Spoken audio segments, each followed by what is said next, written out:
Chat, it's the most professional streamer.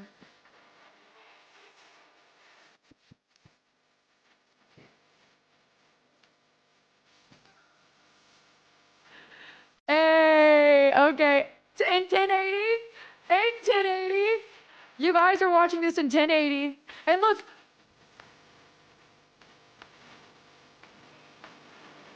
oh my god, the reflection in the whiteboard really scared me. Yup. Me in 1080. Guys, sadly, my usual camera for this setup isn't working. So this is one of the backpack cameras right now. But I think it looks really good. I think it looks really good. Honestly, my other camera is, dude, you can see the cum stains on my mouse pad. My new one, my new one comes in soon. Less cum stainy. Yeah, the other camera like shows y'all my pores. Y'all do not need to be seeing all of my holes. You guys have access to a few already. I need to have some on my own, you know? Ain't no way you wrote backwards on the whiteboard so it's front ways on stream. Yep. And I wrote that pretty fast. I bet you guys can't write backwards like that. I wrote that pretty damn fast, okay? Anyways, my dad and my stepmom literally just left my house like 30 minutes ago. And I was like, guys, I need to stream. And they're like, that's okay, sweetie. You can stream while we're here. And I'm like, no. It's time for you to go home now. It's time for you to go home. My dad came into town because he drove up to Houston to go buy a car because it was the only place they had it available. And my dad bought a brand new Escalade. And oh my god, let me tell y'all, that is an iPad baby car. iPad baby car. There is a screen. You know, like whenever you go to like a fucking like a wings place or a bar or a restaurant, just any place, and there's everywhere you look in the restaurant is a TV screen. Like you cannot be left alone with one of your thoughts for more than 3 seconds because there's TV screens everywhere. That's exactly how I feel about that car, which I think is crazy. I think that's nuts that all these cars are just like, how many TV screens can we fit into this? No, it's not. But I think for boomers, I think they love the screens. I think they just love the screens. I was at the airport the other day and in the Austin airport and I was like getting some food before my flight. I couldn't have a singular thought on my own. I couldn't. I couldn't. Anyways, today's the first stream at the new setup, which you guys watched me put together over 3 days. Over 3 days. Yeah, dude, there's Wi-Fi in that car, so I think you could stream in it. I can see why Nick owns that car. It's really nice. Now I have a chat screen. Doge, thank you so much for the 23 months. Now I have an OBS screen. And now I have just a screen. I can't believe I was just complaining about being an iPad baby and then I just proceeded to tell y'all about my 3 monitors.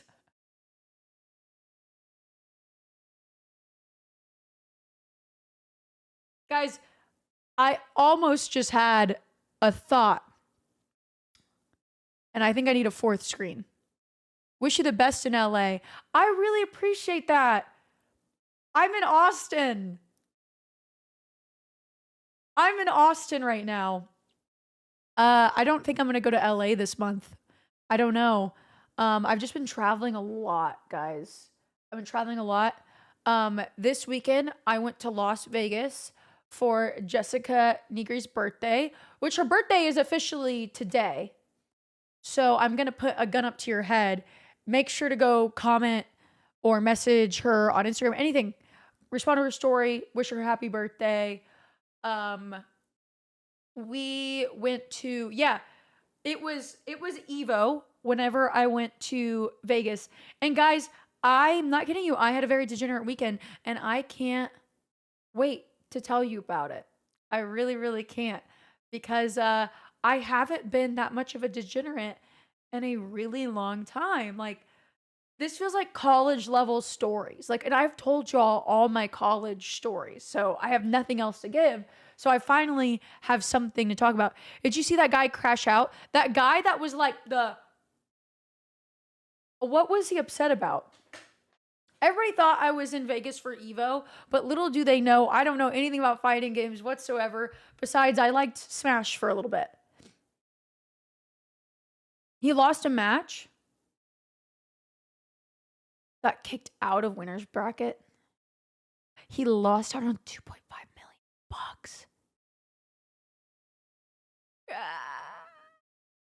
Is this a safe space, chat? Chat, is this a safe space?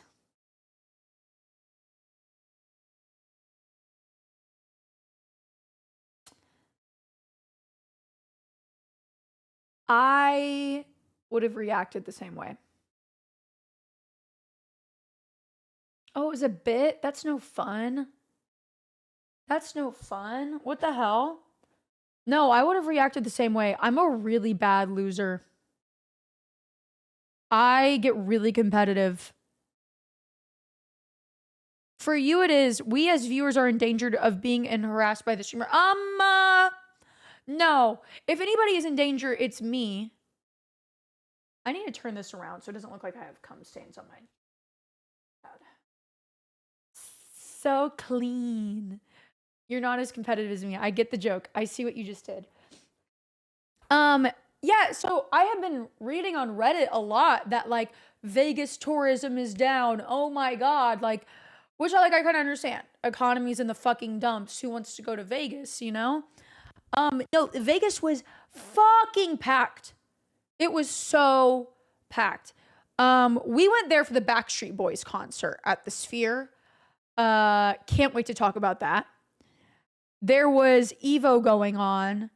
There was I met this guy at the bar. I need to look at my phone album. This is one of those weekends where I need to walk y'all through every interaction I had. I met this guy at the bar. He said that he was there for like some government secret official conference. Like pretty much the people who make all the spy gear for the government, they're just chilling out in Vegas right now. It was so weird. The dance competition was going on. Wait, you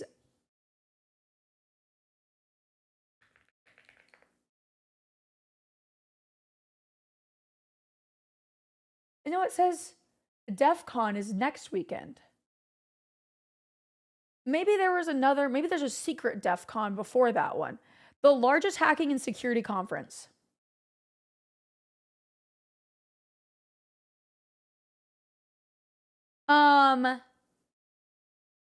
I couldn't remember what else. But if you guys don't know this, every casino in Vegas, they want you to have what they call a player's card, and it's just to track you gambling. You can so like win or lose, you can use it for hotels and yada yada yada yada. Is there a small delay with sound and vid? I will literally find a ledge.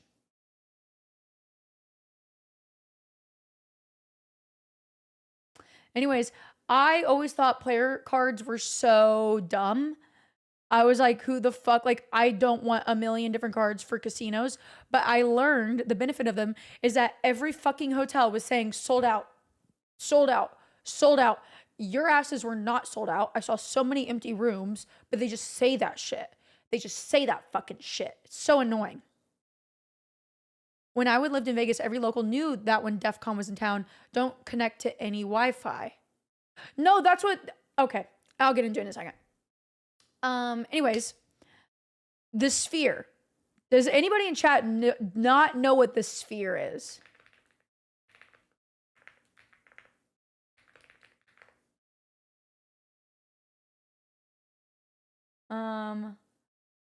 Oh my god, somebody uploaded a video of the concert I went to, And I made a joke where I was like, you know how people on Instagram, like they go to a festival or a concert and they are taking videos of the entire fucking concert and just to post them to their stories that nobody is going to watch? Like, why would you even rewatch the video that you took at the concert? No, no. The Sphere, the fucking, we saw the Backstreet Boys, which I was not even a Backstreet Boy fan before this, okay? I think that was just like I'm on like the cusp of millennial Gen Z. I think it's more of like a deep millennial people. Like I know everybody. I know that song. And I thought the Sphere was ugly. Whenever they built the Sphere, I was like, this is so ugly. There's no way this is cool. Like I thought it was like boomers getting tricked by TV screens. This was the most amazing concert I have ever been to. And now I love the Backstreet Boys. I have a bias now. Um, I recorded so much of that concert and I have looked back on the videos. I've sent them to my family and friends. I even told them, I was like, if there's ever an artist that you like that is playing at the Sphere, I wholeheartedly believe that you should drop everything and watch them because it was insane. I did, whenever we got to the concert, I asked the bartender there, I was like, hey, like, who has been the best performer at the Sphere so far? And he was like, this sounds like bullshit. But he goes, it is the Backstreet Boys. The Backstreet Boys had the best visuals. And it was amazing. Let me see if I can, hang on. I pull up in my phone album whenever I tell these stories of my trips because then, oh, that's a lot of ass. Oh, oh, oh, oh. Okay. Hang on, hang on, hang on. Chat, stay right here. Stay right here. 1 second. 1 second. 1 second. 1 second. 1 second. 1 second.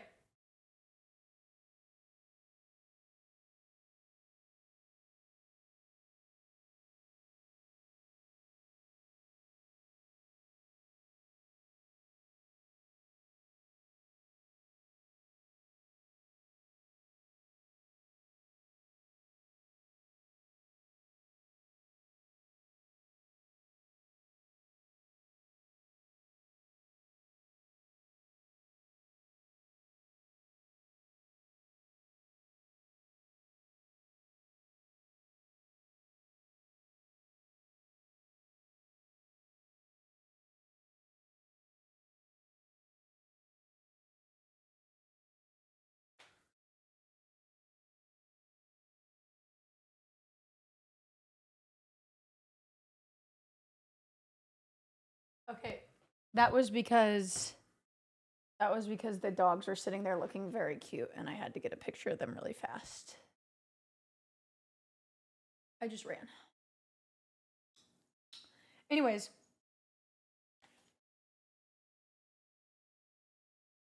it looked like the entirety of the concert venue was in a cult because everyone was wearing white.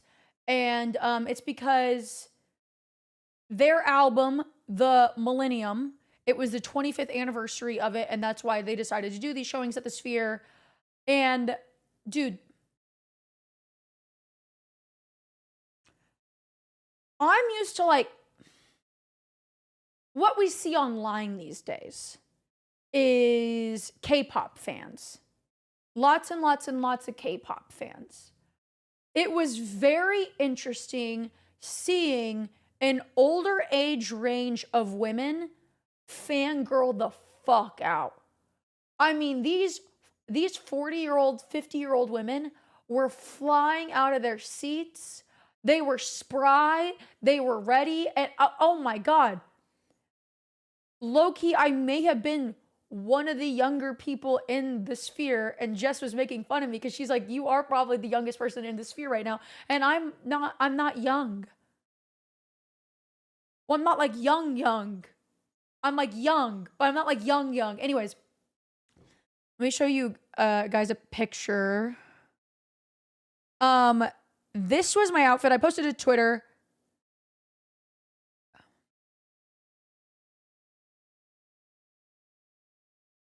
Jess, are you watching my stream right now? Why did she just text me?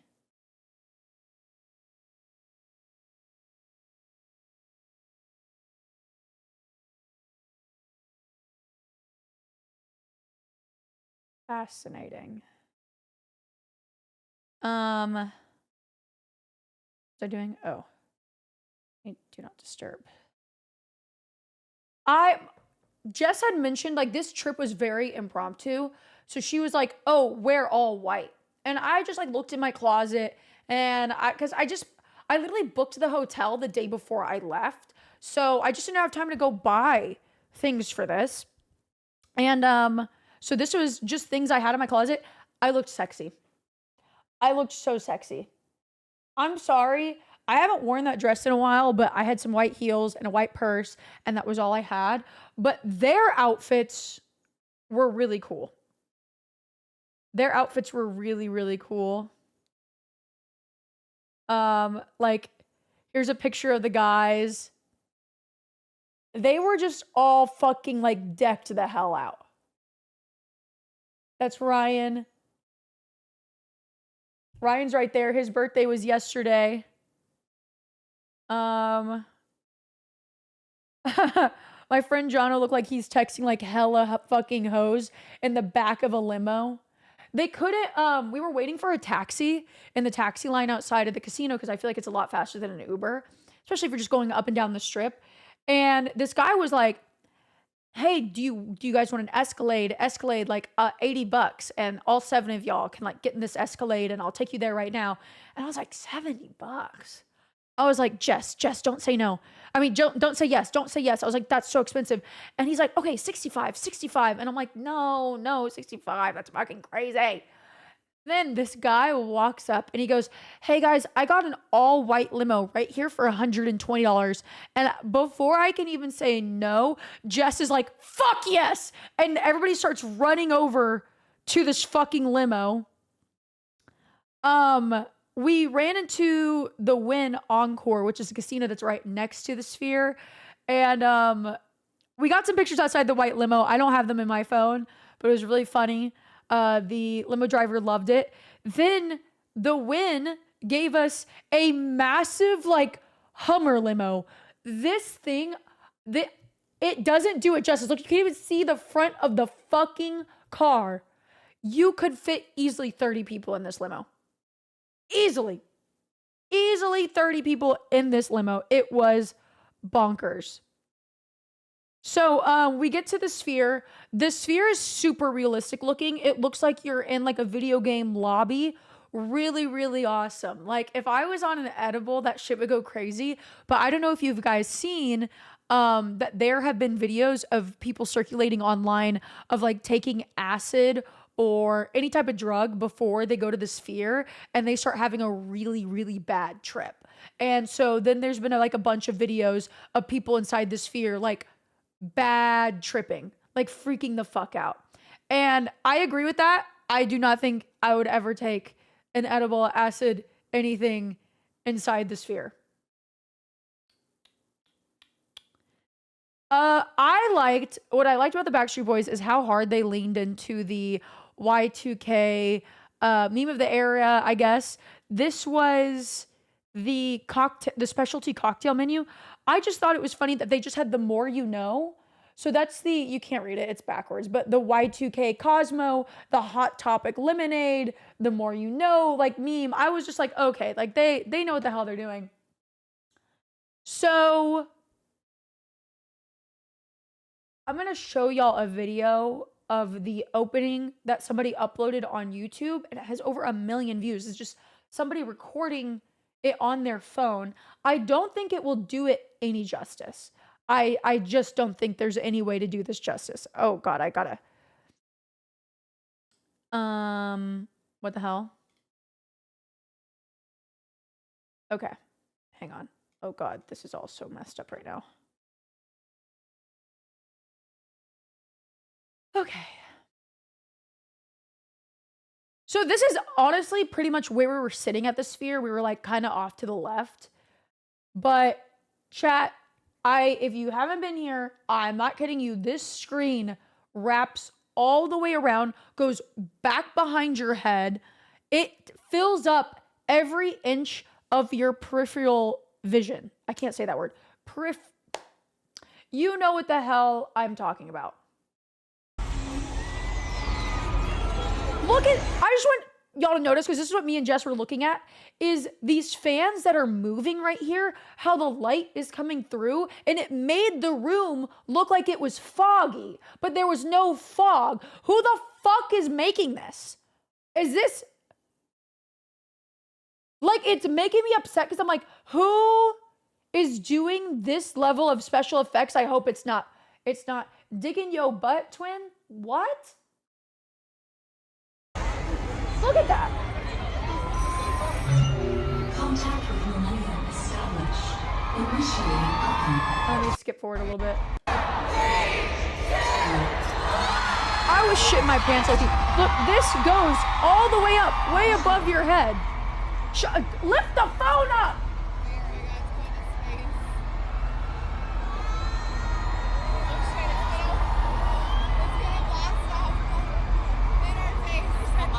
Butthole. No cable management because we're done.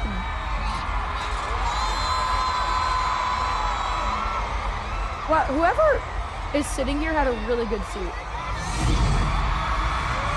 This is exactly what it felt like in person. Like, how is that possible for an entire concert venue?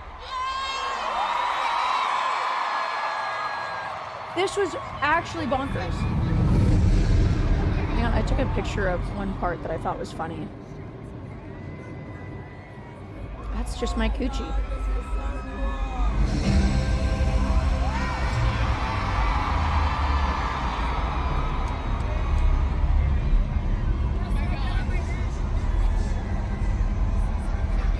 Oh my god, this was so good. Hang on.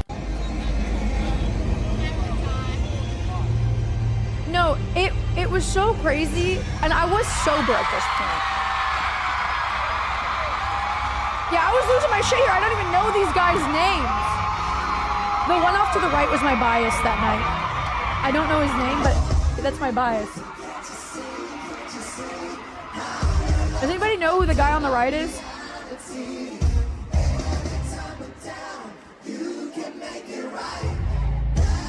Is that Kevin? How do you guys know that? He's so handsome. Dude, I was getting into it. I was like, yes, old white men, get your little moves. Well, they're not all white, but there's very white moves. Dude, and then there's these giant holograms of them behind them, like doing the same dance moves. It was, they're like, some of them are in their 50s. I think, what's his name again? Kevin. Kevin. Yeah, he's in his 50s.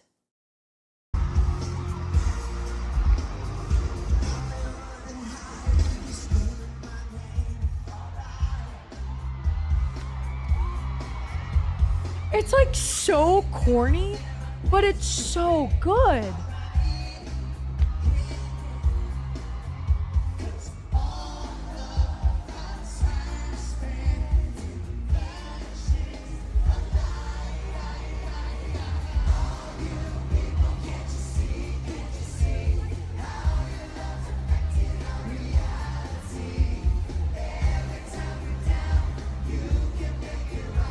I love this concert.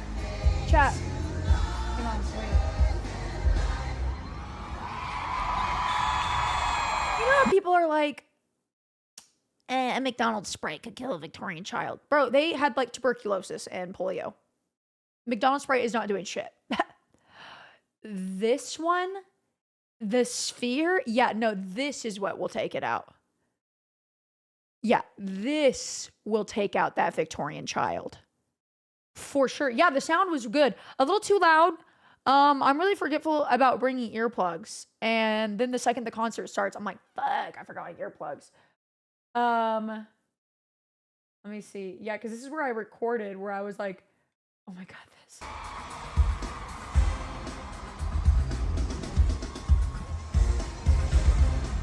Like, them floating on meteors. And them going like this. Floating on fucking meteors. And then at one point, the visuals had like a Nokia pop up, and like all the Nokias like flipped up on the screen. The crowd went wild. They went bonkers insane the second a Nokia popped up. Like, it was just so good. It was just at one point. Oh, that's right.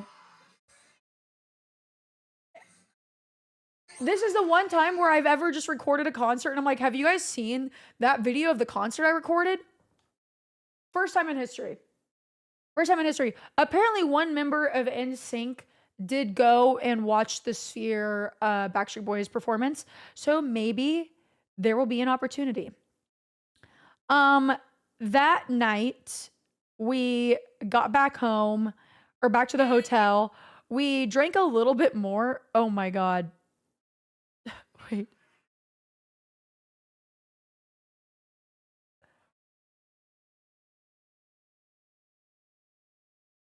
Yeah, so that's about where we were at, like alcohol wise, you know? Um, that night, my friend Jono, this is Jono, he decides he's gonna teach me craps. I posted a picture of him on my story. He's an amazing photographer. Here's me trying to learn.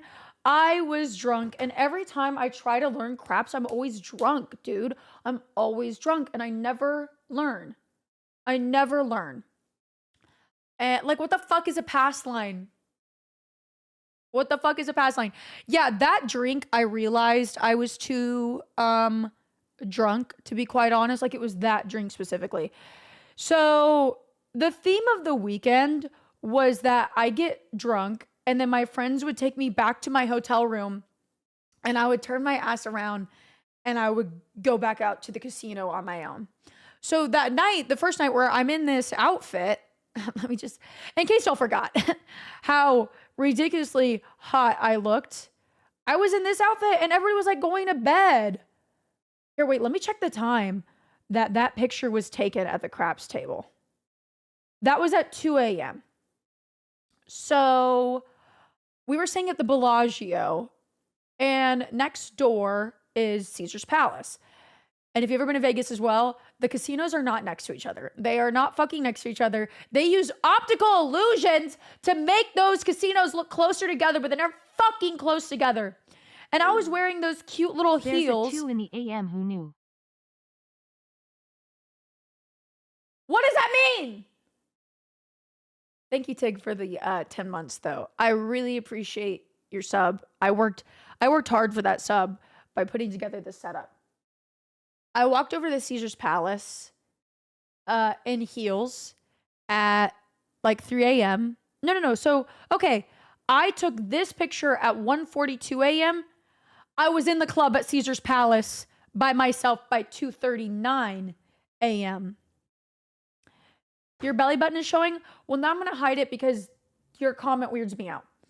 And now I look like a freak because now my pants are too fucking far up. I walked over to a club called Omnia, which usually I know where the club promoters sit in Las Vegas, and I'll plot on them. Like, I'll go up to them earlier in the day and be like, I want to go to the club, get me in. And they put my name on the list and blah, blah, blah, blah, blah. I didn't do that this time. So I just walked in and I was like, I'm just going to pay the cover. And I heard there was this like amazing DJ playing or whatever in there. Guys, I want y'all to guess how much this cover was for this club. At almost 3 a.m. So clubs close at 4 a.m. Oh my God. Okay. Never mind. I thought this was a bad number, but you guys, actually, $400 for a cover, and you guys think that I would buy that? I have a fucking bridge to sell you. No, the cover was $65, but I still find that ridiculous for an hour left in the club, and I was looking sexy. Let me in. I think that's a lot for an hour left in a club and I look sexy. Let me in. Juno's here. See, what's nice about my desk being here now is it doesn't block the window, so now the dogs get to look out. I know it would be $130 if I was a dude, but I'm not a dude. I'm not a dude. I was so pissed. So the nice thing, what I like about Omni at Caesar's Palace, and why I like this club, is because there's 3 different sections of this club. There is a club whenever you first enter that plays like like more like top 100, hip hop, rap, maybe some pop music now and then, like what you'd hear on the radio, like in a regular club. Then there's another club that's like the one that they're really famous for, where they have this like chandelier piece movement that like drops in the middle and it's like 3 stories tall. That's what Omnia is known for. And then there's another club, there's a rooftop club. So I went up to the rooftop area because I'm like debating on the vibes if I want to pay for a drink, because a drink in that club, I'm not shitting you, one time I got a double and it was like $100. Because I was like, oh, I don't want to wait in line again. Let me get a double. $100. I think it came in a novelty cup though. I did not get a drink. Nandre, I met Jake from State Farm at Omnia. I'm sorry, but that sounds so fucking fake, and I just feel like you're lying. That feels fake. Anyways, Nandre lying in chat for attention. A whole handle of Henny is $100.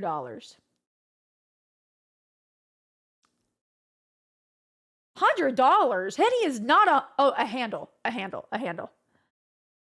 Anyways, so I walk up to the rooftop part of this bar, and I have a rule that, because I've been to Omnia alone multiple times, I like to go out alone in Vegas because it makes me feel like I'm in a public server. I literally told Jess, I'm like, it feels like I'm playing VR chat.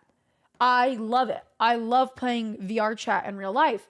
But what I do is I tell the like security team, I'm like, hey, I'm a girl who's here alone. I did not show up with a man. I am not leaving with anybody. I should be leaving with nobody. I will make sure to pass by you and tell you that I'm good before I'm leaving. I always tell a security guard I am not leaving with anybody. Because one time I was there and I did tell security guards that I wasn't leaving with anybody, and they were so nice. They came in and checked in on me while I was dancing and like would give me high fives. Oh my God, that time I was at Omnia was the time that this guy wouldn't leave me alone. So I literally started barking at him, physically on the fucking dance floor, and he started barking back at me, and I was like, damn, this guy is actually matching my freak and it's pissing me off.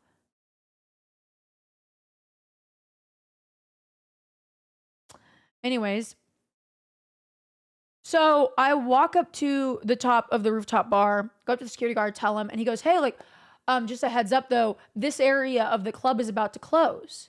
I just walked up there. I haven't even looked in the way of the bar. I haven't even looked in the direction of the bar. And I'm like, I look at him and I go, I wasn't being mean. He thought this was funny. I was trying to be funny. I wasn't expecting this guy to pay me back. But I go, do you know how much I just paid to walk into this club? I just paid, I mean, after tax, I think it was $70. After the whole shebang, 70 buckaroos. And he like grabbed my shoulder and he's like, I'm so sorry. So then I walk down into the big part of the club where apparently this famous DJ was playing. Oh my God, it was like shoulder to shoulder, absolute clusterfuck line. You couldn't even get to the bar because the audience for this DJ was backed up to the bar. Yeah, it was. Wait, are you talking about the dogs butt sniffing? Or no, in the club? Because it felt like I was butt sniffing in the club. For sure. And I asked this girl, I'm like, who the fuck is this? And she goes, I don't know. I was like, what? I was like, oh, that's awesome. I love him. And she's like, yeah. And I'm like, yeah. Dude, if it was Dan Clancy, I'd pay $300 cover easily. I took a video of the chandelier for my friend. That's pretty much what it is. It just goes up and down. Well, it just went up there. But as you can see, the amount of people around me, I was in that club for less than 15 minutes. I leave the club. I pulled out some money and I went to the roulette table. And I think I won like $300 at the roulette table. And I got my happy ass up and I was like, okay, time to go home. And by the time I got back to the hotel room, my feet hurt so bad. I was like, okay, I'm done. I went to bed at around, let me see. When was the last picture taken? I went to bed at 4:30 a.m. ish. And then Jess the next day, because it's her birthday weekend, she goes, I want to shoot content. I want to shoot content. And I was like, oh, okay. That's fine. Like, I'm usually I have a sorry, let me get my words together. I have a thought process. I do, I promise. Usually when I'm on vacation, you have to put a gun against my head to make content because I always feel like I'm having FOMO. I always feel like I'm having FOMO. Like there's something going on out there that I'm missing out on, and now I'm making content. But I actually had a really good day making content. I've been to Vegas a lot, so I didn't feel like I was missing out on anything. And now I'm like, dang, I need to go back to Vegas more. So then that day we did a little birthday shopping for Jess. I'm trying to think. Ooh, we went over to the Cosmopolitan and we ate at Momofuku for like a late lunch that day. I'm skipping a lot of the day because literally we just shot content all day long. Oh, we had a good brunch. Shot that content. Went out. Jess got some cute stuff. And then oh my gosh, at Momofuku, guys, I got a truffle ramen with a lobster tail. Did I get a picture of it? It was so good. It was amazing. Yes, I did. That's not my espresso martini. Wait. Yes, it is. It was so good. I was like, this is a treat myself moment, and it was so worth it. My only complaint is there wasn't enough broth. I was very surprised by the broth to noodle ratio. Too many noodles. Too many noodles. Not enough broth. Then, I've told you all this story before. TwitchCon, whenever it was in Vegas, I went and I saw Chris Angel with a group of my streamer friends. And it was such a bad show. It was comical. And let me tell you guys why. Well, one, he was plastered drunk. And I can't lie either. I was also getting plastered drunk because I had a double vodka mind freak. If you don't know who Chris Angel is, he's he's a famous magician.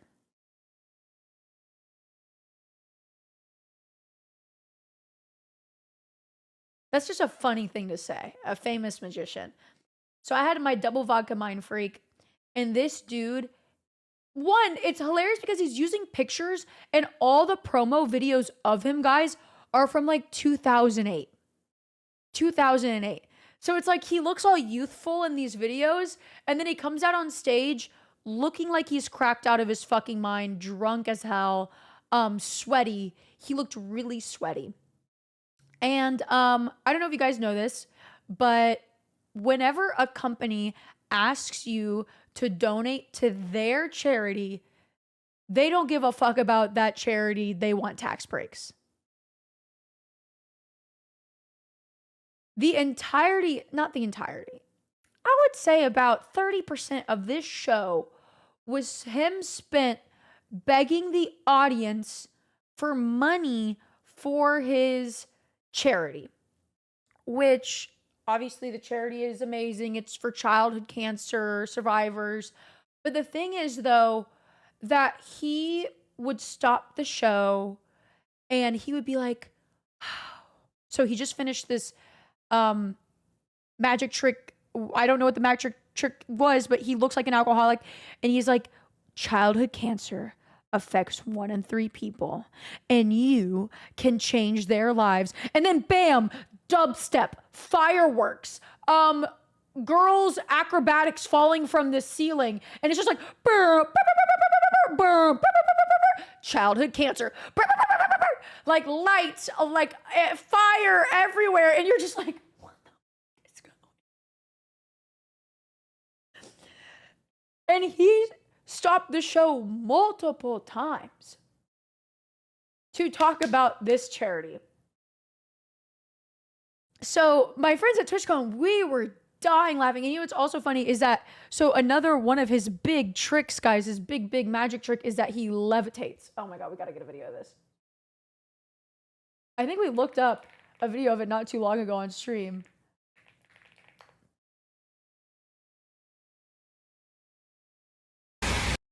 Oh God, this audio.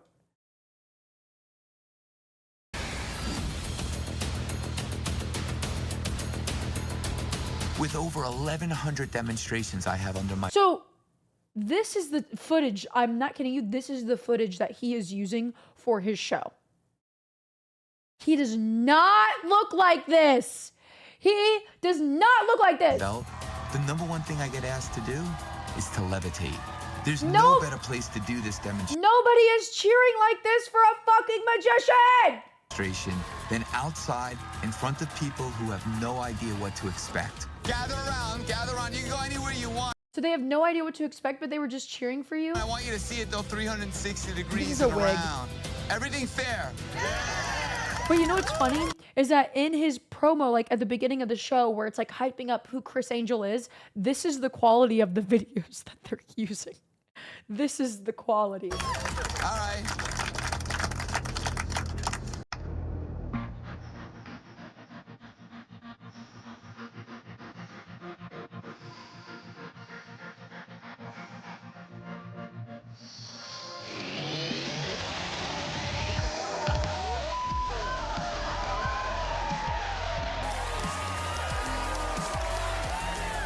So do you guys hear this music that's playing? Listen to the music. Let's turn this up.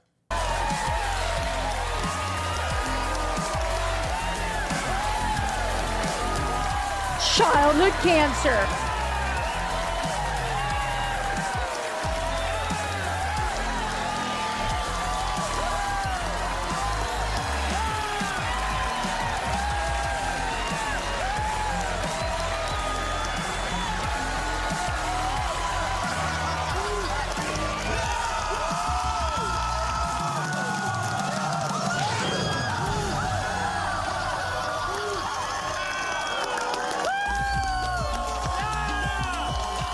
I saw absolutely everything. Chris Angel was just like levitating like out of nowhere.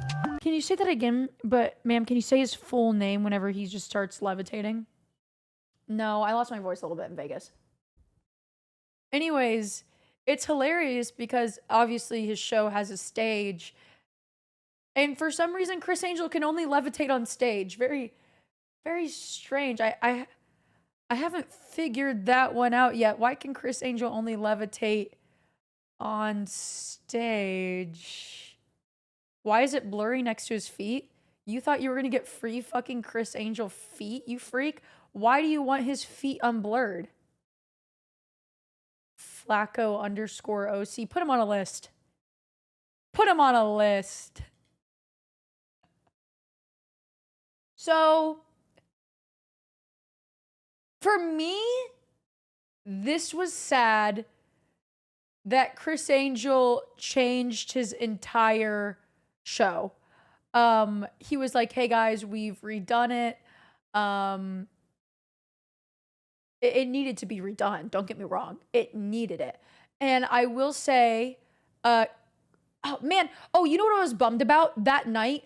He specifically said, he goes, we're recording the show. The show was like being recorded for like some special. So he wasn't drunk, which like, good for him. I'm glad you had a sober night, but I don't want you to be sober. This sounds really fucked up, but I just didn't come here to see you sober, Chris. You think he says it at every show?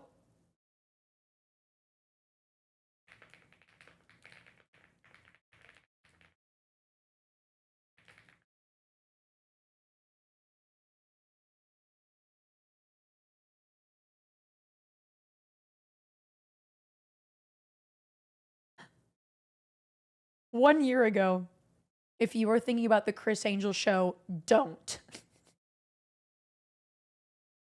This is what I mean, is that it's like comically bad, but I'm glad they updated it. At one point, oh my God. So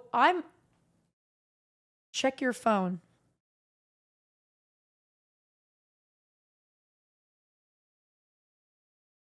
Nandre.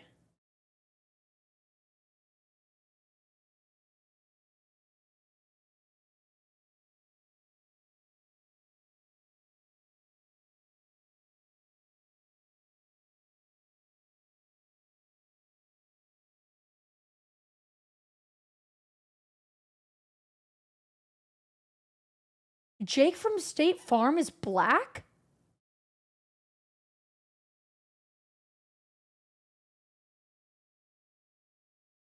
What?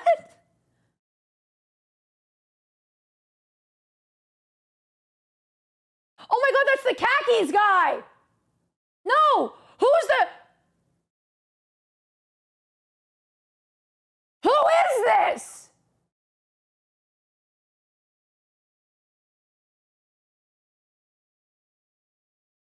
There's a new one?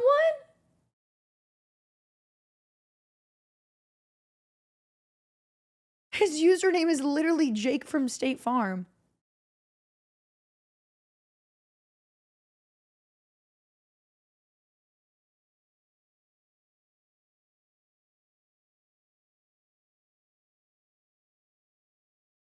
I can't believe they got a new Jake from State Farm and he's black and no one told me, and this is how I find out. I believe nobody fucking told me. You guys are all fake fucks. Anyways, it's been a decade.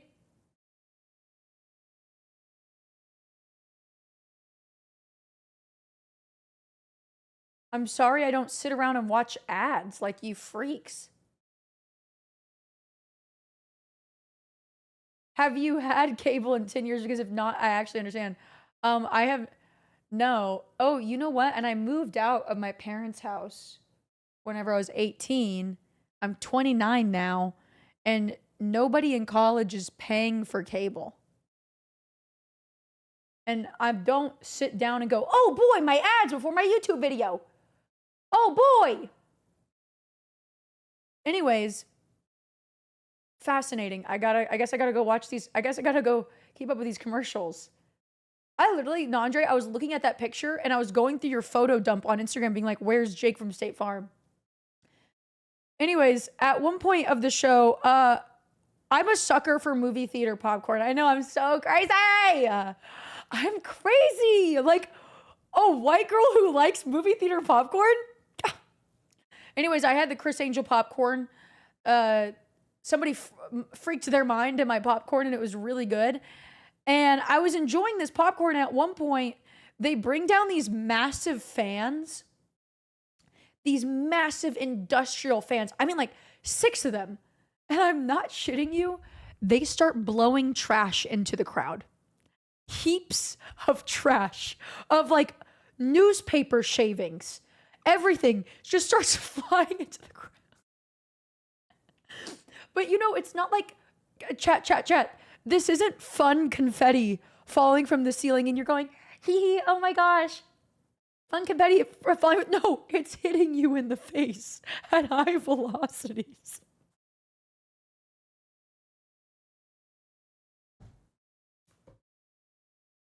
There was so much trash in my popcorn.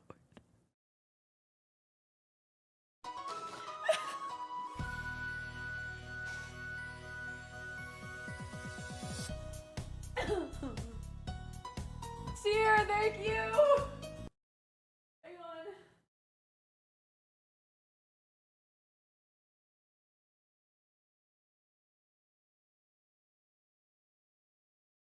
Seer, thank you so much. Thank you. Thank you so much for the gifted subs. You know what we need?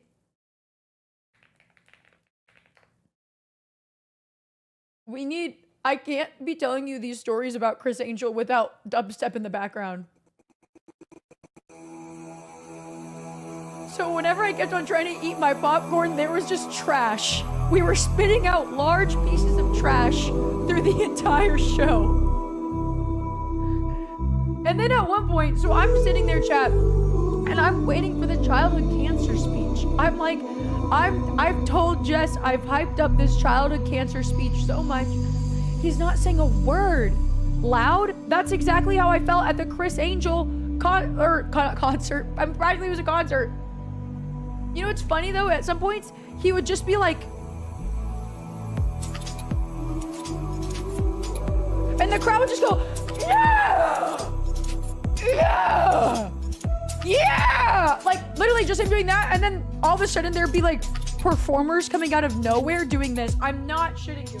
Just doing this.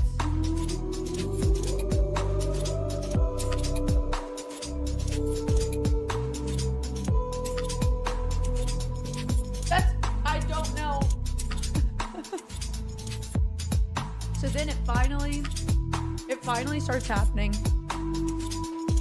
Where he's like, chat, audience, like, dubstep stops. Dubstep stops. My father, who I wish could be here today, I dedicate this next segment to. Like, it is getting, oh, they're playing emotional music. It is getting good. And I'm pre-infinitely, like, I'm grabbing Jess's thigh. I am gripping onto that thigh for dear life because I just feel it in my bones. I feel like I just know what's about to happen. He starts going on this emotional speech about his late father. He's up there watching down on me as I do this trick. Which I don't understand Criss Angel as well, because he's like, look at me, I levitate, it's magic, it's mystery. But then he goes on to be like, my trick. Anyways, music's quiet. It's nothing crazy. Hang on. Let me see if I can find this. Everything's just silent. And then he goes, "This is for you, Dad!"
Anyways, he ended up doing the childhood cancer bit.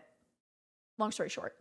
So there was the my poor dead father who loved magic.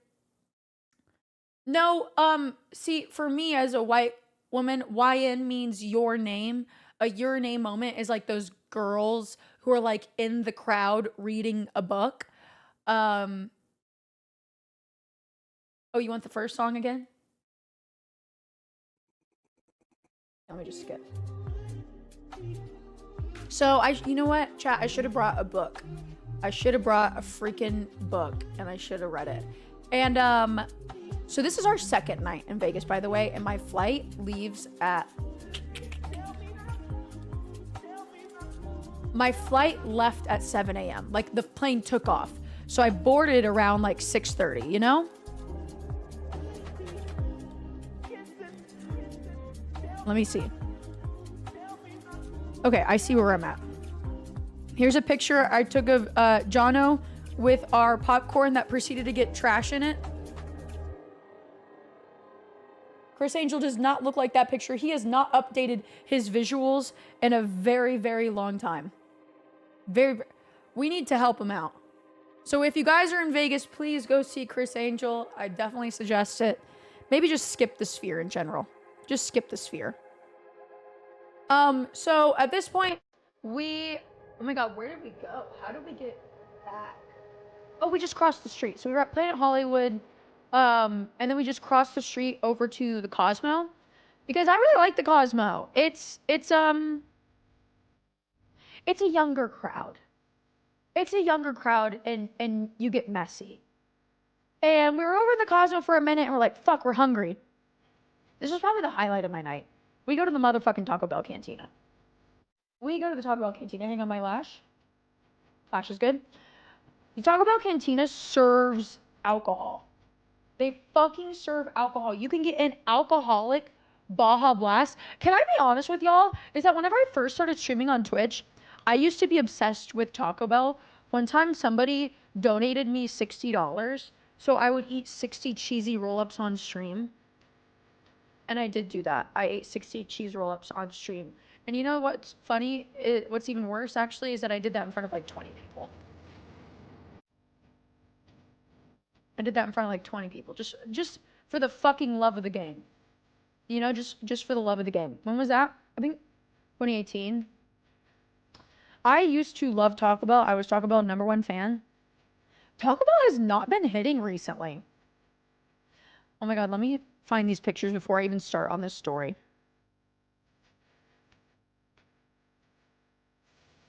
That double, oh, it was because it's lining up, because I was like, why was I so drunk at the Taco Bell Cantina? Wait, let me break this down in a timeline.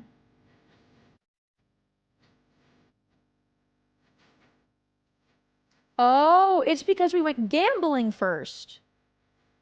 Bring it back. Bring the story back. This has to be in order. This has to be in order. So I start gambling again. And guys, I was so up this weekend. I'm usually really bad at gambling and I always lose. This weekend, I made all my money back that I probably have ever lost in Vegas. I did really good. Anyways, I was gambling at this one table, and then all my friends were over at the Cosmo bar. So I was literally just running back and forth because my friends were doing their thing. And I don't know why, but again, Vegas feels like VR chat. So I just start going around talking to people. So I meet this old guy at the bar, and we're feet away from my friends. So it's not like I'm schmoozing up this old man. And he's there, and he's just, I'm like, what are you up to, dude? What are you doing? Like, what's your life? And this was the guy that was like, oh, I'm here for DEF CON. And I was like, what? I had no idea what that was until the bartender was like, oh yeah, you're the one who told me to disconnect, like somebody else from DEF CON told me to disconnect from the Wi-Fi. I had no idea that he was talking about. And I was like, so what do you do? And he's like, I can't tell you. I'm like, cool, you want a beer? So I buy this dude a beer. And he's just like, oh, thank you, thank you, thank you. And I don't know why I picked this old man in particular, but I bought that man beers all night long. And he wasn't a creep. He wasn't a creep. At one point, actually, wait. So I'm doing this thing where I am gambling. I was winning money. I couldn't stop winning for once in my fucking life. Usually I lose all the time. But this one time I was doing really, really good. And then I would go back to the bar and I would hang out with my friends. And then I would just keep on doing that. And every time I went back to the bar, I'd buy this guy a drink. And then all of a sudden I go back to the bar and this old dude is now surrounded by like hot girls. And I'm like, where did y'all come from? So I start buying them drinks. I'm like, yay, ladies. I am so drunk at this point. I'm so drunk. I thought I was being a cinematic masterpiece. And mind you, yeah, this is at 11:30. There were these mirrored coffee tables. So the bar is right behind there. But I was taking pictures of Ryan on these mirrored tables because I thought it was really fucking funny. Yeah, so I bought those girls drinks and they were just like, yippee. I was winning. Here I have chips in my bra.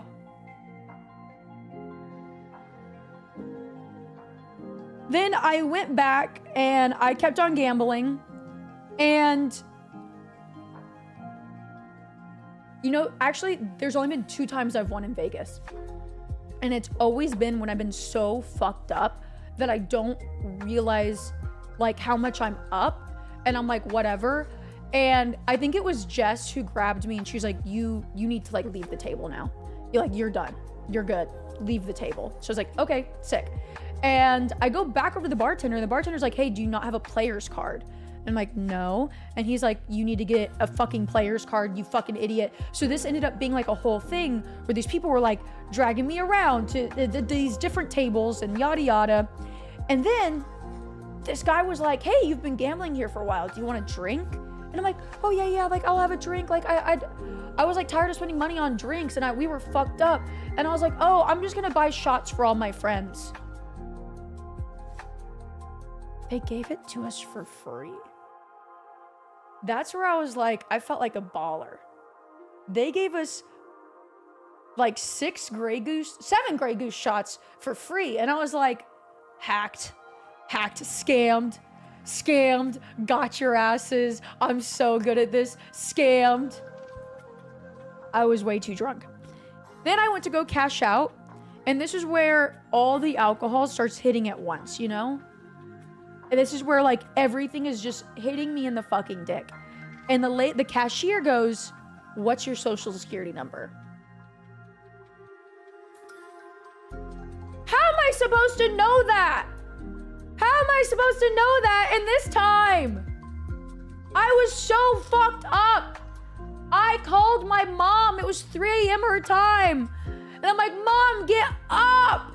Get me my social security." Yeah, they got my ass. They made me fill out a fucking W-9. My poor mother gets out of bed and starts scrambling for my social security number. Well, dude, everybody's so fucking boring at the tables.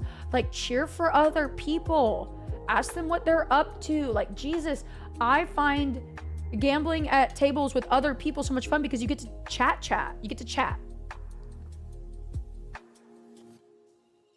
I have my social security number memorized, but I was that drunk to where I was forgetting.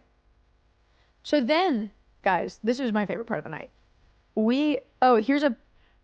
Jess snuck a picture of me gambling. I just look so cute. My head looks big as fuck in this 0.5. But no, I only played roulette. I only play roulette ever. I love roulette. Anyways, so then we are like, oh, we're hungry. So we walk over to the Taco Bell cantina. And what's fun about the Taco Bell cantina is that it's 2 stories. They serve alcohol, so you're getting alcoholic, blah, blah, blah, blah, blah, blah, blah. There's a motherfucking DJ. There's a DJ in this Taco Bell. And I was drunk enough to where I was like so fucking pissed that everyone was just sitting down. I was like, you bitches cannot be sitting in front of the Taco Bell DJ. Get the fuck up right now. I am dancing around these people's Crunchwrap Supremes. I don't care. I'm throwing ass in front of your goddamn cheesy roll-up, knocking over your Baja Blast. Get the fuck up. Oh, probably half the people there were annoyed at me, but I didn't care. And let me show you why. Hang on. Oh my god, I'm so drunk in these pictures. I'm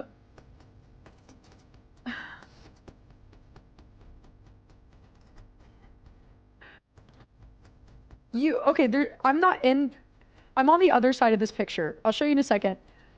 I turn around while I'm at this DJ booth. And guys, what's that horse racing game called? Music is loud. Oh, we're no longer in the Chris Angels segment anyways. What's that horse racing game? How do you pronounce that? Can somebody like type it out for me? Uma Musume? Uma Musume. I've been Musume.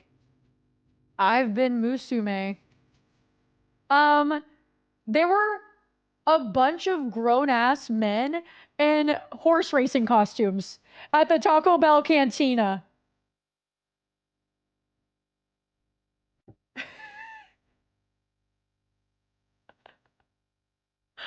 It was, dude, I'm so gone here. I'm so gone. Bitch, you're not even in this universe. They were all there for Evo. And we start dancing with them. I mean, guys, we are dancing for easily 45 minutes to an hour in this Taco Bell cantina. And, me and Jess have gotten drunk with each other before, but this time around was a completely different, beast.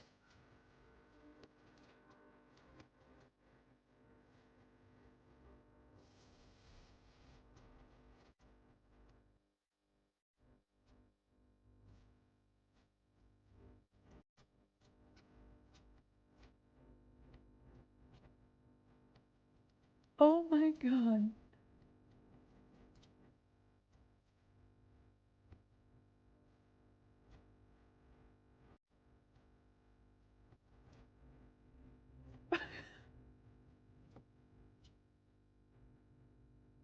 That's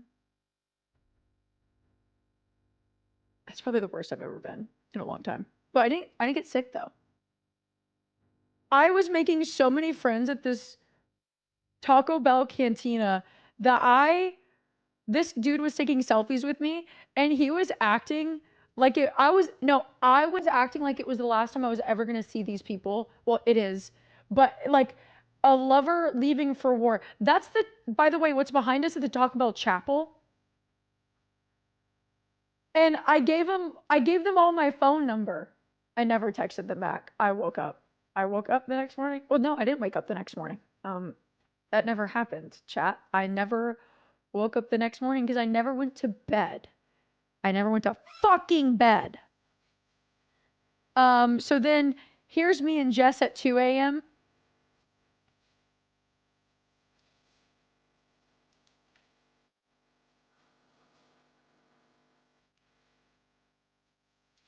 That's inside the Bellagio. We were not on the street. That's the Bellagio.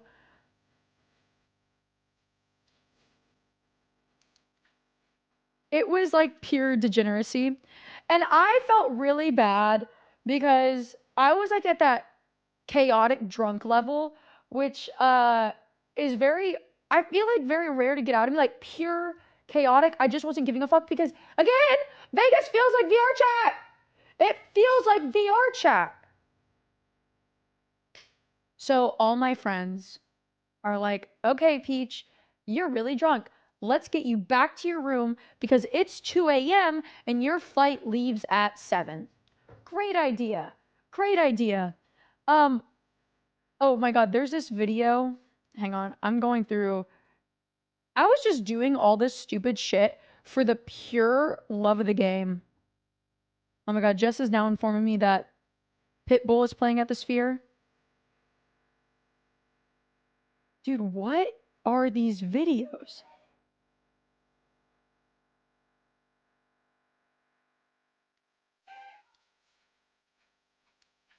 My whole coochie is out above this Crunchwrap Supreme. My whole coochie out above this Crunchwrap Supreme.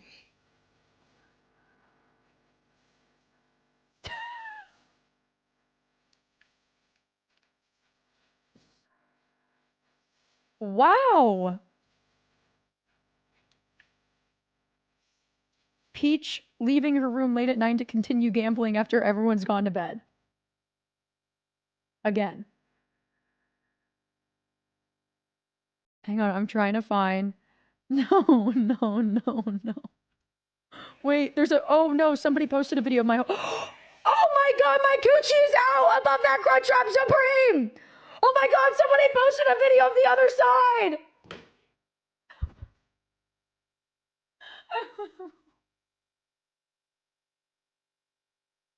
I haven't seen these yet.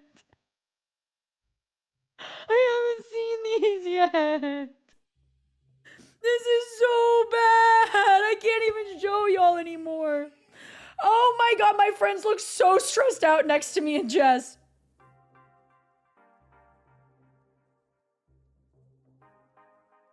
Hang on, there was a video of me. I did see it for 1 second of me walking through the casino.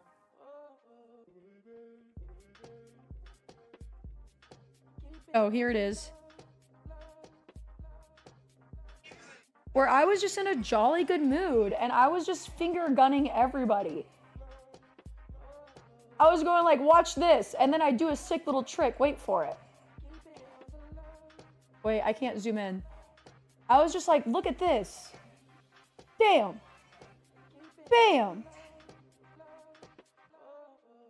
Oh my God! So, I want to be sedated. I want to be fucking sedated. Hi. Come here. Yeah, I was pretty much doing that. Come here. Anyways, I hope I never see you like this when I meet you for the first time. I'm glad. Yeah, I probably walked up to somebody and did that whenever they just like lost their fucking their kids' college fund. So they take me back to my room and they're like, okay, Peach, go to bed. You gotta leave for your flight in a few hours. Okay, first things first, I was so upset that they were telling me to go to bed that I full force. You know how Seer does that thing where he slaps a pole and he acts like he runs into the wall? You know what I'm talking about? Like he'll hit something and then he'll do the oh, and it like looks like he's hitting something. Okay, but I did that for real. I didn't think about the process of how to make it look like I wasn't actually hitting it. I just ran full face into the wall and I went, because I was really upset about them putting me to bed. And that was like the last thing I remember of them. Okay, like you need to go. So I run inside my hotel room. I grab everything and I just throw it into my suitcase. I just throw it in there. I'm so fucked up and I'm running circles around this hotel room to make sure that everything's in the bag. I'm like, okay, I know I'm drunk. Let me make sure just everything's in the bag. I change my shoes. I grab the money that I won at the Cosmo and I run back downstairs with the speed of lightning, unlike anything anyone has ever seen. I'm like, I gotta get the fuck out of here. So I go back down. I'm in the Bellagio and I start gambling again, which I shouldn't have done, but I did it anyways. And I won again. I won. And the thing was, though, that I was at this table all alone. And there was this guy behind me who was like watching me and he was younger. There was like, I was at the only roulette table in this one area that was open. So, and I was the only person at the table. So this guy was watching me and I was literally just betting on colors. I bet on the outside of roulette. I very rarely bet on the inside. So I turn around and I shake this dude's hand because I'm like, you gotta be good luck. So I start bouncing around to each table. And this dude, he followed me around. And usually I would think this dude is a freak any other time. But then we met at the bar and he was a really nice guy. We talked for 2 hours. West, I believe his name is, if I remember correctly. And he asked me what I did for a living. I just straight up told him. And he was like, oh, that's really cool. And I talked shit. I talked so much shit. I said so many things I should have never said. But I was like, this is just a random guy who I know will never say anything. So I talked my shit. Like, just like industry things I've heard I've never been able to say. Stupid things that nobody would usually ever care about unless you were in this industry. And yeah, our conversation wasn't too interesting. I mean, we talked about anime. And then I realized that it was like 5:30 and my plane like boarding ended at like 6:30. I was so fucking stressed, dude. I flew up to my hotel room. I didn't have time to wash my makeup off. I didn't have time to sleep. I didn't have time for anything. I changed clothes and I immediately ran down. Chat, I didn't even put the little, like the handle on the suitcase that goes up. I was just pushing my suitcase through the casino, running as fast as I possibly could. I was running so fast that those rotating doors? I got slammed into the middle of one because I fucking didn't know. I was like, why isn't it going faster? And I got hit by it. Anyways, so I'm at this airport. I'm still so drunk. I was still so fucked up at this point. And I'm wearing my makeup that I put on at 10 a.m. So it's now 6 a.m. I'm wearing my makeup from 10 a.m. I have just left the table. And I go through TSA and the guy who like grabs me to put me up to the agent, he goes, "You're peach jars."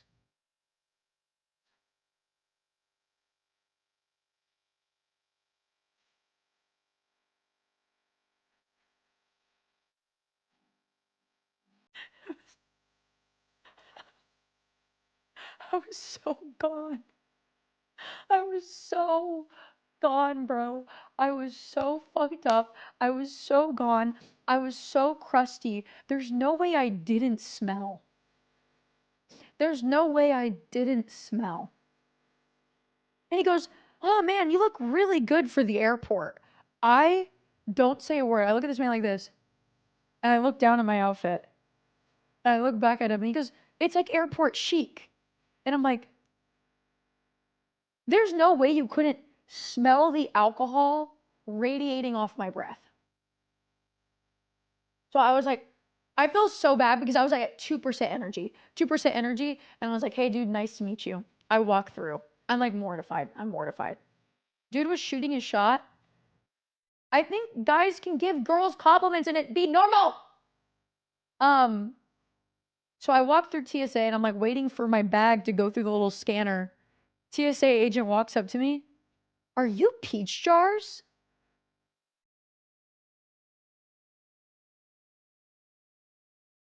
Nobody fucking talked to me the entire weekend. Nobody talked to me the entire weekend. I am at my lowest. I am at such a low right now. It is disgusting. It is disgusting. It is actually so bad that I am now mortified. I am mortified. Like you couldn't run into me whenever I was snatched to the gods in my little Skims bodysuit for Backstreet Boys. Anyways, I zombie walked through that airport. Like, chat, I wish I could even describe at the point I was at. There is no describing what point I was at. Only TSA equals OnlyFans users. They both said love the videos with Drumsy, so I don't know what to tell you about that one. I mostly get recognized from Drumsy's videos because those videos I have like millions upon millions of views. Anyways, I get through the airport. I was at my lowest of the low. I hadn't gone to sleep yet. And chat, mind you, the night before, I went to bed at 4:30 a.m. and I woke up at 9:30. And now I haven't gone to sleep yet and I'm still drunk. I had a sausage sandwich from Jamba Juice that also felt like the lowest of the low. And I got on that flight, Southwest flight. I'm sitting in the window seat. It's hot as fucking balls. I'm saying Southwest because it's actually a slur now because now they charge you $30, $35 for luggage. No. I knew I was nauseous, but you know like that feeling of you get your package from the P.O. box, it's getting picked up today.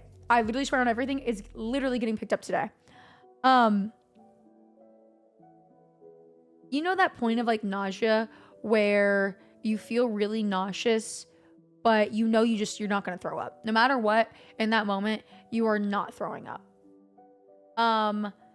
So I fell asleep really fast and all I had to do, I just sat there and every time I would wake up, I would just do this.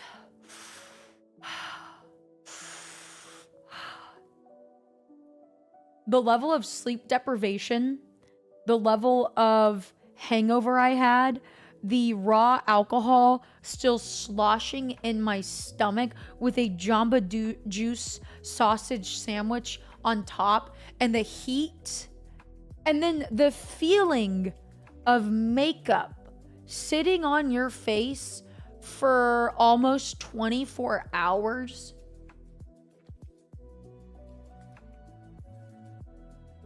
I was so drunk that I was sending videos to my dad of drunk ramblings. I sent him a video of 5 minutes of just talking about the Backstreet Boys. My dad was here these past 2 days and he thought it was funny, thank God, but I don't even want to know. I don't even want to know what those videos are.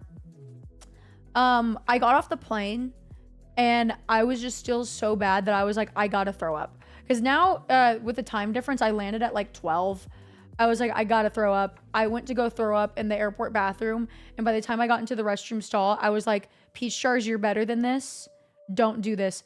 Got up, walked, turned around, got my luggage. Even getting my luggage off that fucking carousel. Death. I walked to my car in that goddamn heat.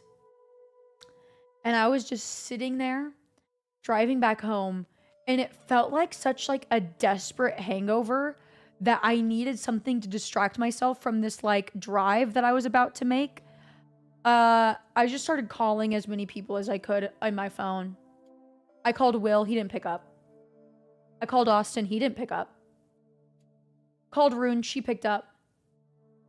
I called Seer, he picked up. Ryan didn't pick up. Called some other personal friends of mine. I don't think they picked up either. So now I know who all my fake fucking friends are. They're fake as fuck, dude. Fake as fuck. So here's the even worse part, though. In 20 years I want to go to Vegas and see the Peach Jars review. Peach in all her sun-baked, leathery, lounge lizard, 50-year-old glory. It will be amazing. Should I have my own Vegas show? Should I have my own Vegas show? Like, where I just play dubstep music? What would I do, though? What would I do? I don't even know. By the way, guys, I got toe rings. My toes are cute now. So chat. I get off this plane. It's like desperate, desperate, desperate, bad, bad, bad hangover. DJ set? Bad, bad, bad, evil, evil, evil hangover. I walk into my house. I'm so fucked up that I can't even take a shower. Like, a shower is not possible. And trust me, I feel so gross getting into bed after the airport and no shower, but I just couldn't. Keep the makeup on for 24 hours. I don't give a fuck. I couldn't. And then an hour later, guess who walks through my front door? My dad and my stepmom, who are like, Peach, yay! We're here! Yay!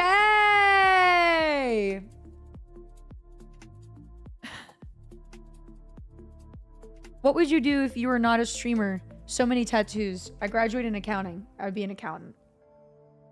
Anyways, yeah, my dad and my stepmom immediately came into town. I'm not shitting you, about an hour and a half, 2 hours after I got off that plane, incredibly hungover, about an hour and a half sleep at that point. That was the most challenging part.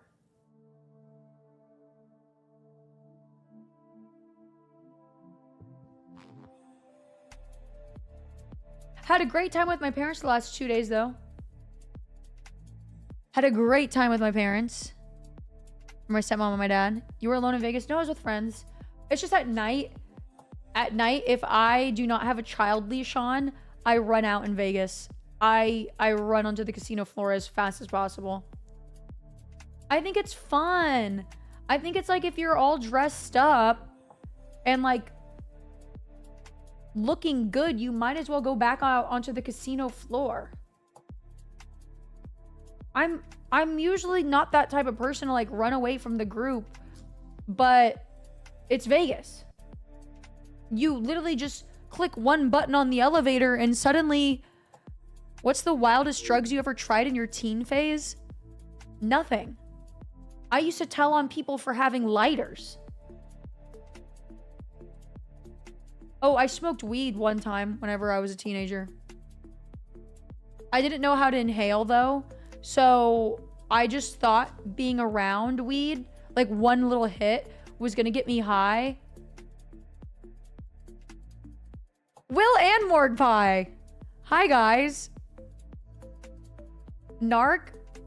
I was scared because whenever people had lighters in school, I thought they were trying to commit arson, not trying to smoke a fucking joint. I had no idea.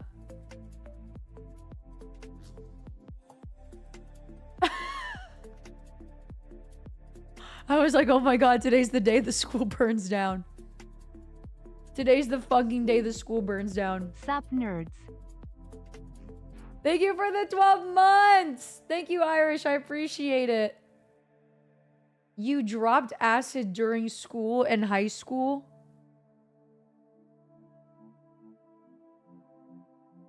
I remember there would be kids in my class who would bring alcohol in with Sonic cups, and I would just be like, the youth. I would just shake my head. Me too? Will, what the hell?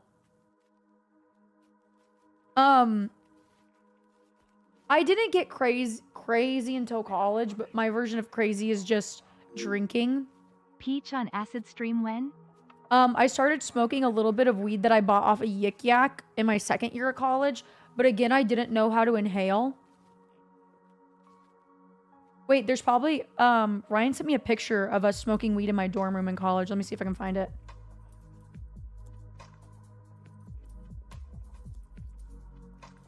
Oh my god, here it is.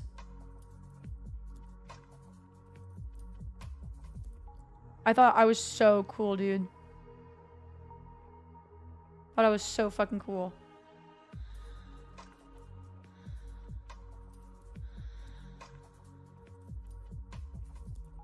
The caption on this picture on Snapchat was like, oh my god, there's a ghost in my dorm. I thought I was so sick that I could like roll a fucking blunt, but I couldn't inhale.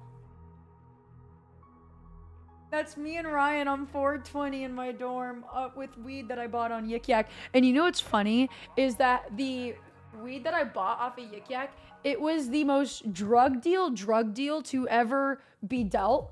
Like, we met in a fucking back alley where nobody was in this back alley, and we both like walked up to each other like this, and then we bumped into each other in this empty alleyway, and like we were like this, like trying fumbling fucking oregano between each other.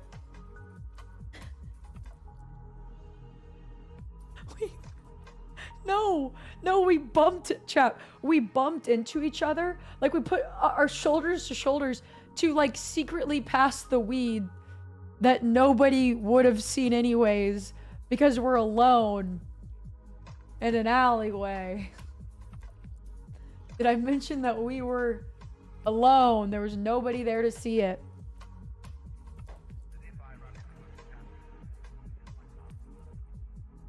I've actually been undercover on the case since that night. And wait, and this is the confession I've been waiting for. Book 'em, boys. I mean, he did it too. He was selling weed on fucking Yik Yak.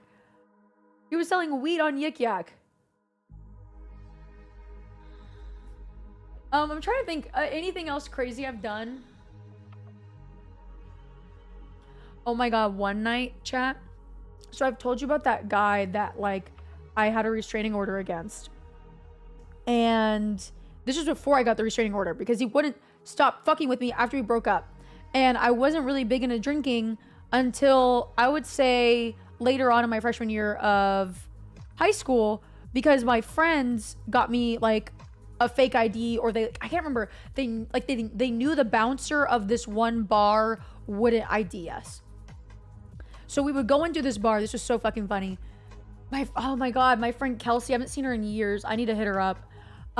We were in this bar and she's smoking and she looks older. So I would have never guessed that, like, she would ever get caught for being underage at the club.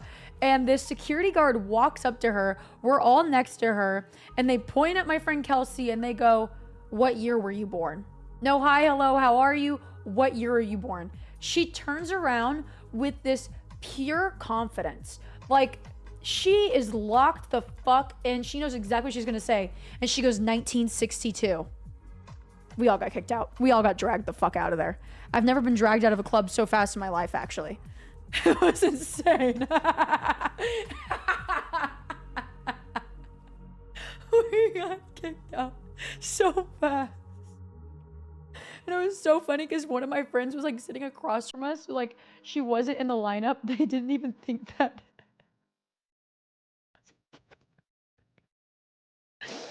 they didn't think that she was there. And so I can't remember her name. I think it was like Susie. I was like, Susie, we're getting kicked out. Come with us. And she's like, don't fucking look at me. Like, she's like, don't look at me like she doesn't want to get kicked out because we didn't have anywhere else to go drink alcohol.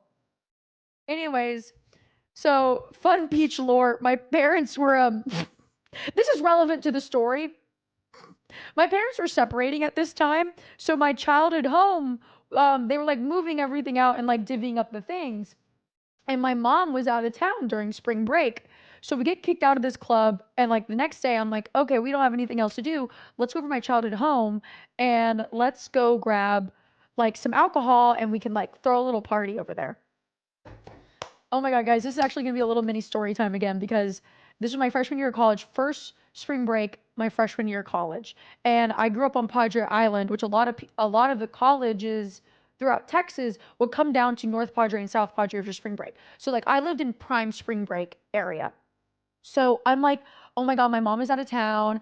My childhood home is empty, mind you, chat. There is no furniture in, dude, you're about to get banned in my chat because you're doing a bad. I can see why he banned you because you're being fucking annoying in chat right now.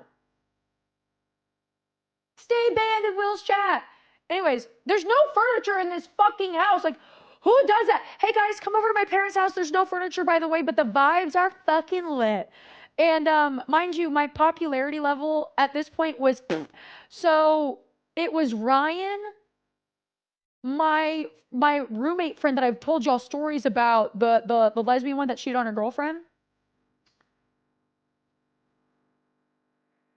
Oh my God, and there was just one other girl.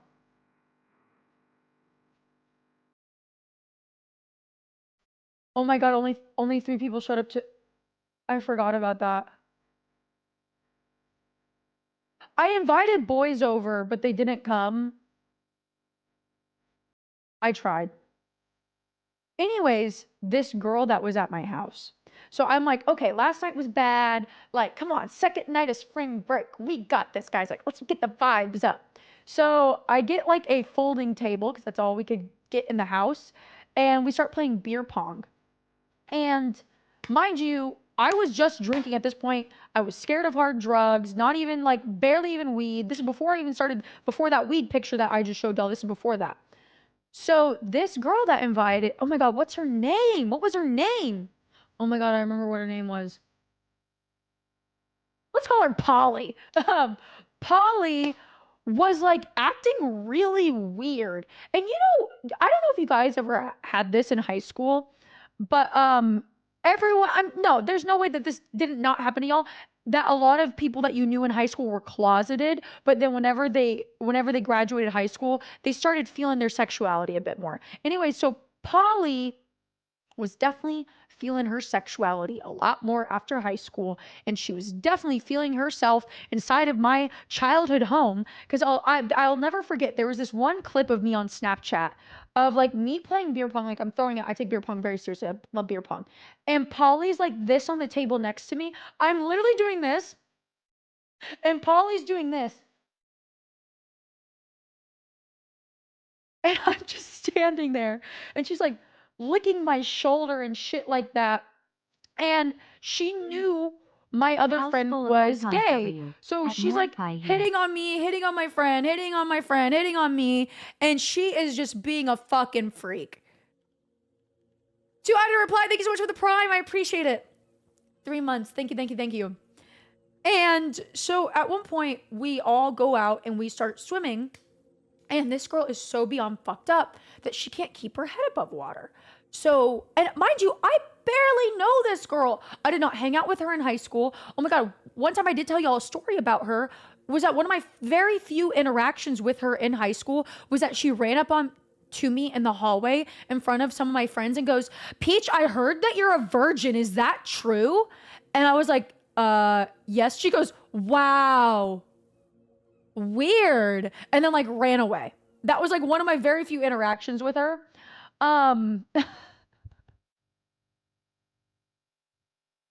Guys, my high school had an outbreak, a severe outbreak of chlamydia. So being a virgin in that school was weird. If you didn't have chlamydia, you weren't fucking cool, bro. You weren't cool at all. So this girl can't keep her head above water. And we knew that she drove there. So we are searching everywhere for her car keys. Everywhere, high and low, looking for her car keys. And then at one point, she like keeps on trying to drink, and we're like, no, Polly, you can't have any more. Like, you are fucked up. You are so beyond like gone. And this girl then starts fighting us. I mean, like throwing hands as best as she could in her inebriated state. The little furniture that was left in that house, she starts like grabbing decorations or like one of my mom's vases, throws it against the wall, some shit like that. And then she starts walking towards the front door. So I'm like, oh my God, we don't know where her keys are. She can't drive. So now we're out in the front yard. We're all underage drinking. She's on something. She's throwing things. Like, I remember at one point she like was trying to like rip the mailbox out. We were trying to, there was 3 of us, and this girl was a fucking high school college athlete at this point. She's screaming, ripping things off. Oh my God, she like ripped off my friend's bathing suit top. So she's outside. She runs back inside because now she's naked in the front yard. We start trying to, I mean, guys, we stood in front of her car. We tried to block her from getting in. We had no idea where her keys were, but she like, I swear to God, and I swear on everything to this day, she put them in her pussy. I swear to God, she put her fucking car keys in her pussy. Anyways, she drove a VW Beetle, and the next morning, I walked down the street, and that Beetle is, look, the streets that were around my house, the speed limit was like 35 miles an hour. Not saying that she would have followed them, but she hit a palm tree, but it wasn't bad, like a fender bender essentially. But you can see at this point the like selection of events that happened, that she hit the palm tree, realized that she was too fucked up, opened up the door was still left open, things of hers were on the floor, she fled.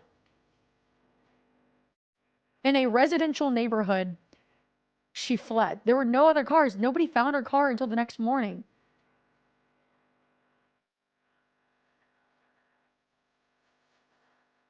Very interesting girl. Anyways, so my 3-person party, I thought it was going to be so lit. The next day, I'm like, okay, surely, 2 bad nights of spring break. What? The third one! The third one has gotta be it. It has gotta be it. So I heard that there's a party going on the island. I invite my friends over once again to my childhood home. And I can't remember everyone who was there, but one of my, why did it get so bright in here all of a sudden? One of my old friends, let's see what's his name. Let's come up with a name. Boris, one of my friends, Boris, that I've known since the 8th grade, comes over to the house. My mom loves him, but like she was not happy that I was throwing parties. Mind you, it's so funny that my mom got mad at me for throwing parties, and it was like 4 people that would show up. So I find it funny now. Obviously bad. I was not thinking. My poor mother going through a separation, moving out of her house, and I stole all of her alcohol. I go through her liquor cabinet and I take everything. But mind you, I think I was allowed to take it because all those liquor bottles were covered in dust. I mean, inches of dust. I remember pulling out a bottle of rum from the back. I remember this specific bottle so vividly. It had like an orca on it. An orca. Like, I swear this was like SeaWorld branded rum. Let me see. Rum with orca on. It was covered in dust.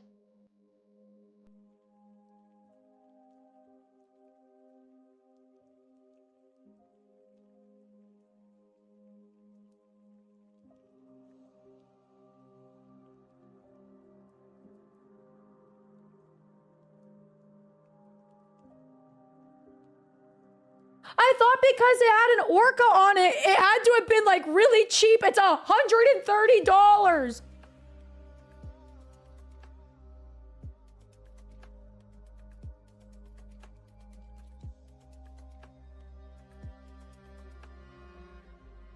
Can I zoom in on this picture?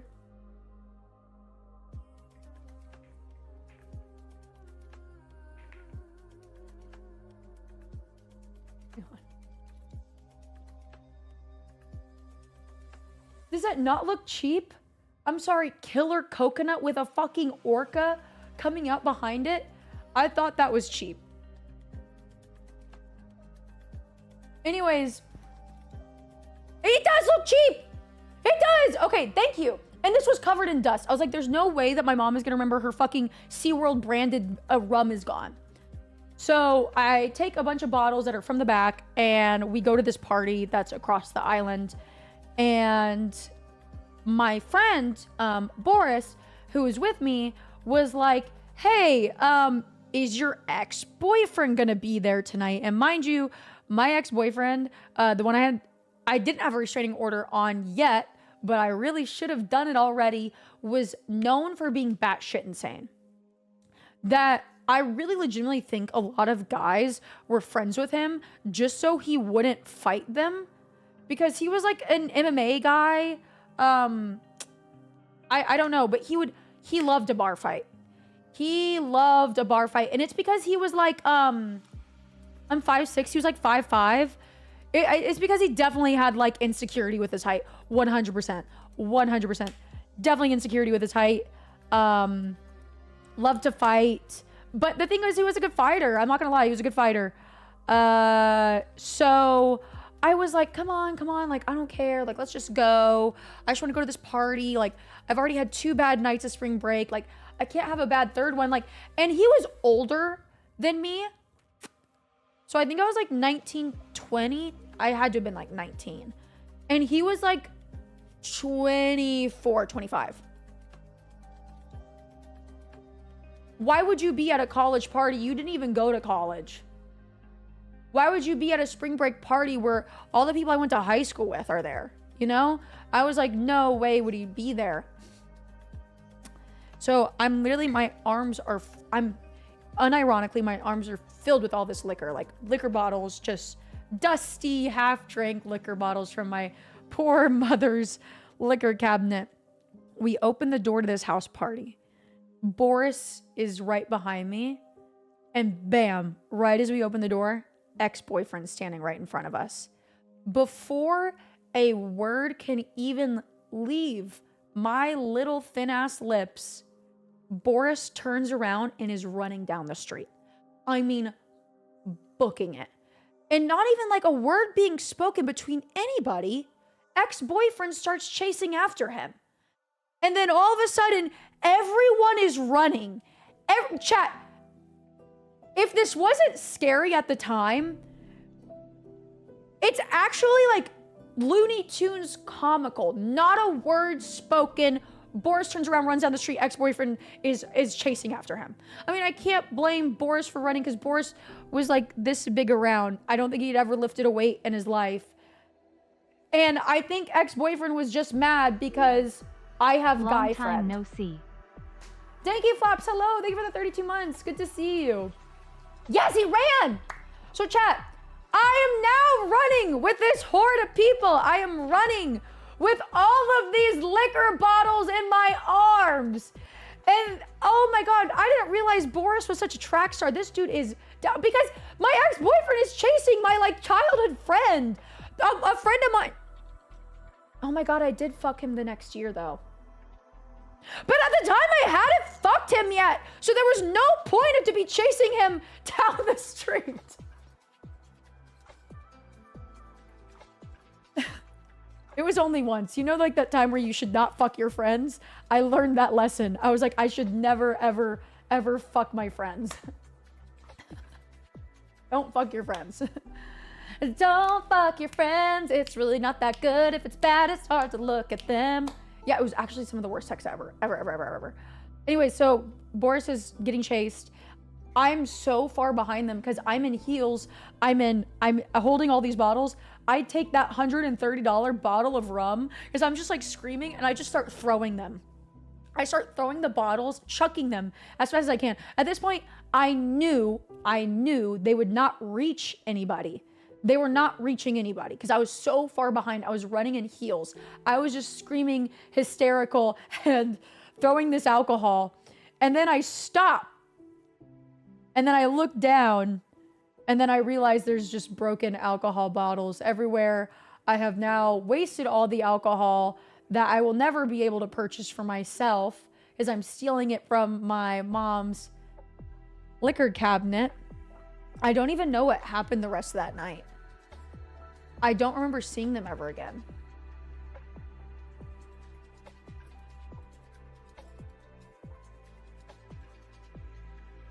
Should I buy a bottle of this Orca rum? It's like a fancy, rich, natural coconut rum and pure vanilla come together in the world's smoothest rum for an all-out killer taste.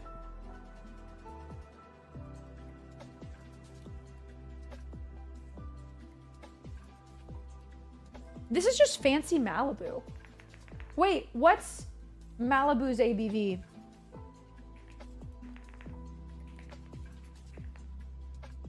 %? Okay, this is 40%. So it's literally just a higher, it's just a higher content Malibu.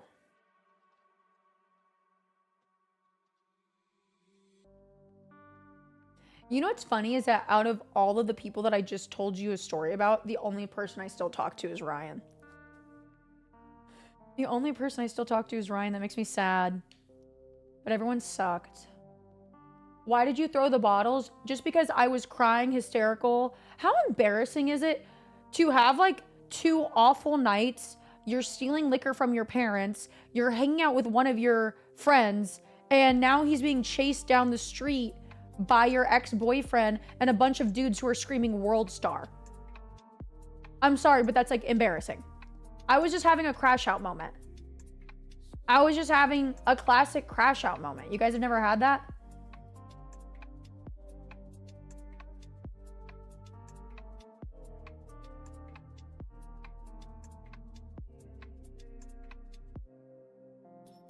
Why did I even start telling this story? Oh my God, the craziest drugs I'd ever done in as a teen. Yeah, those weren't any drugs. No drugs were involved on my end.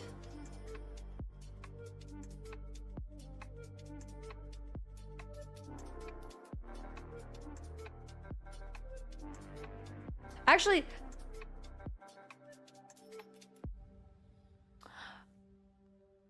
I did do Molly once with that ex-boyfriend of mine. And then he had to go to work. So he locked me in his fucking room while I was on Molly for the first time. And that's why I have this tattoo.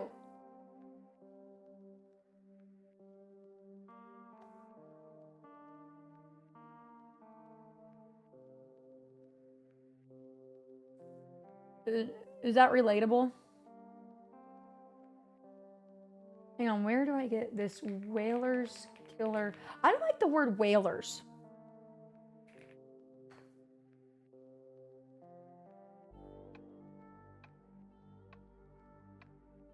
Wait, it's like a really... This must be an old liquor. Because it's like you can only get it online. Wait, no, it's... Wait, here's it on... I found it on Twin Liquors. Hang on.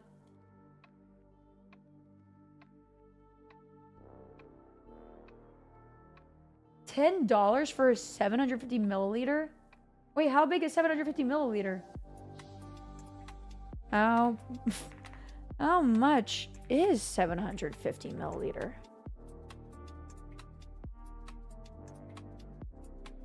$25 ounces. So why is it $10.99 on Twin Liquors? Twin Liquor.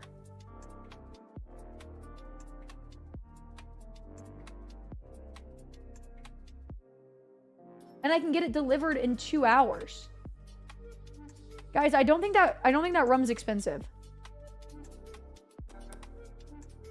Oh, maybe an old bottle?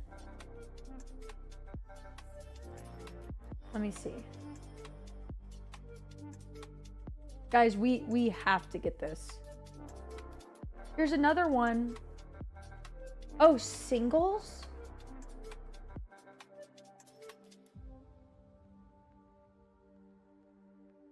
singles.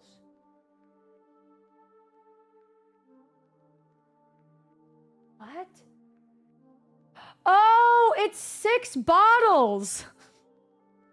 Why did my mom get so mad at me for drinking a $10 bottle of vodka or a rum and it was halfway fucking finished? Dude, my mom's so annoying sometimes. She would just love to lie about the most random stuff. Okay, we still gotta try it though. Because this is literally just like a better Malibu, no? It's a better Malibu. Sear!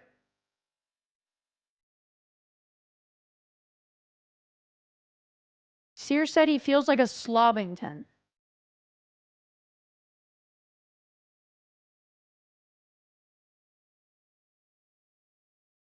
Hang on, I'm gonna run a poll.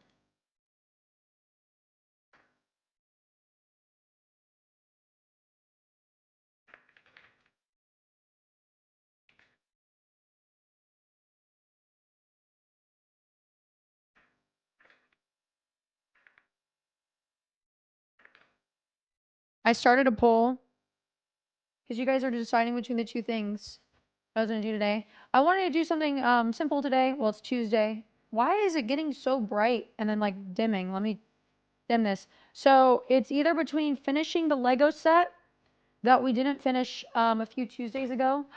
Juno, come here. Or watching Girls Next Door. Guys, Juno's here.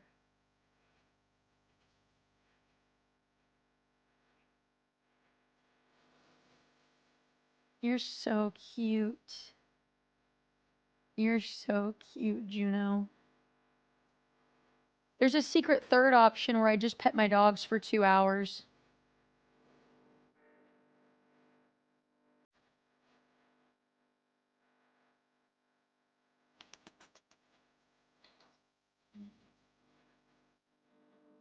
I love you. Wow. Wow. I love you. Okay, we're done now. Okay, what are y'all voting on? Girls Next Door. Wow. Well, guys, if you don't vote right now, Girls Next Door is winning with 58%. You have less than 1 minute to decide. Oh my God, Lego's catching up. Lego's catching up. 44% to 56%. Girls Next Door is getting more votes. Oh my God, it's getting close. 43 to 57. Oh my God. Oh my God, Girls Next Door reached 100 votes. Chat. Chat, we're in the final countdown. Oh my God. Oh my God, it's just 20 difference. Wow.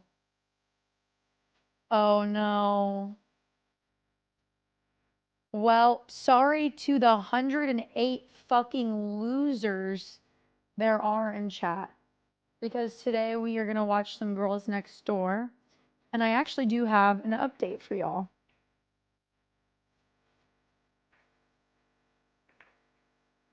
It's okay, we are going to finish that Lego set soon though. If you guys did not know,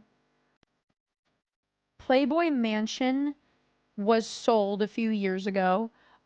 Hugh actually promised to sell it. Do I bite my lip on it? Hugh promised to sell it before he passed away, and he sold it to his billionaire neighbor. And it had been under construction for a really, really long time. And the only way that you could see construction is from aerial shots. You could not see anything going on with the house whatsoever. And apparently, the guy who bought it has been very, very private. They've been very extremely private, and nobody's seen anything at all of the mansion until yesterday.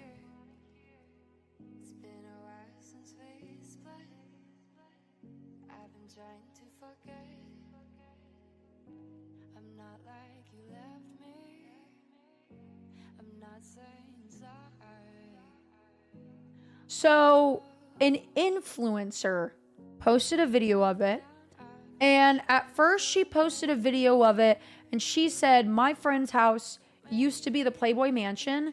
And then I think the owners of the house told her to delete it.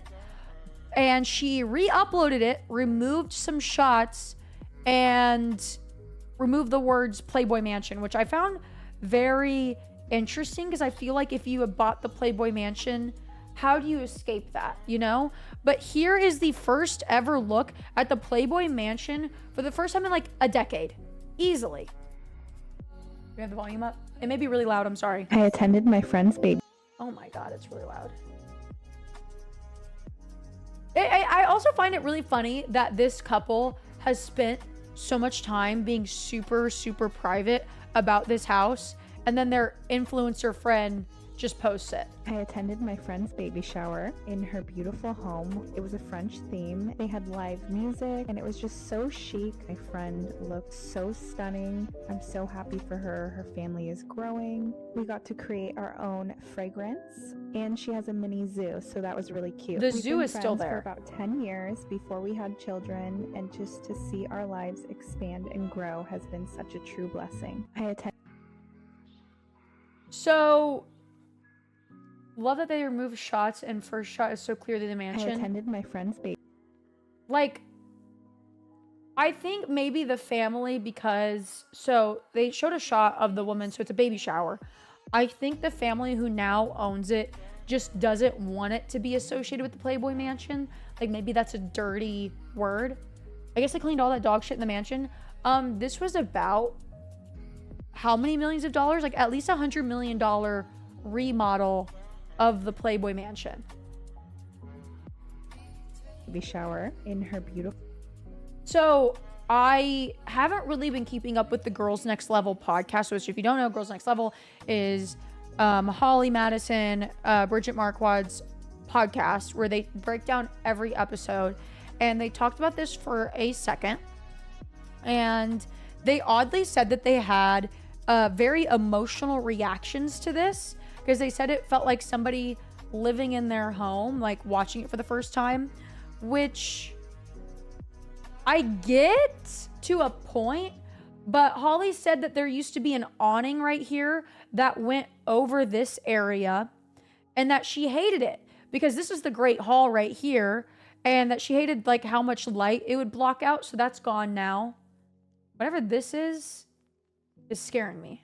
Home. It was a French theme. There's the grotto. The grotto has been completely redone.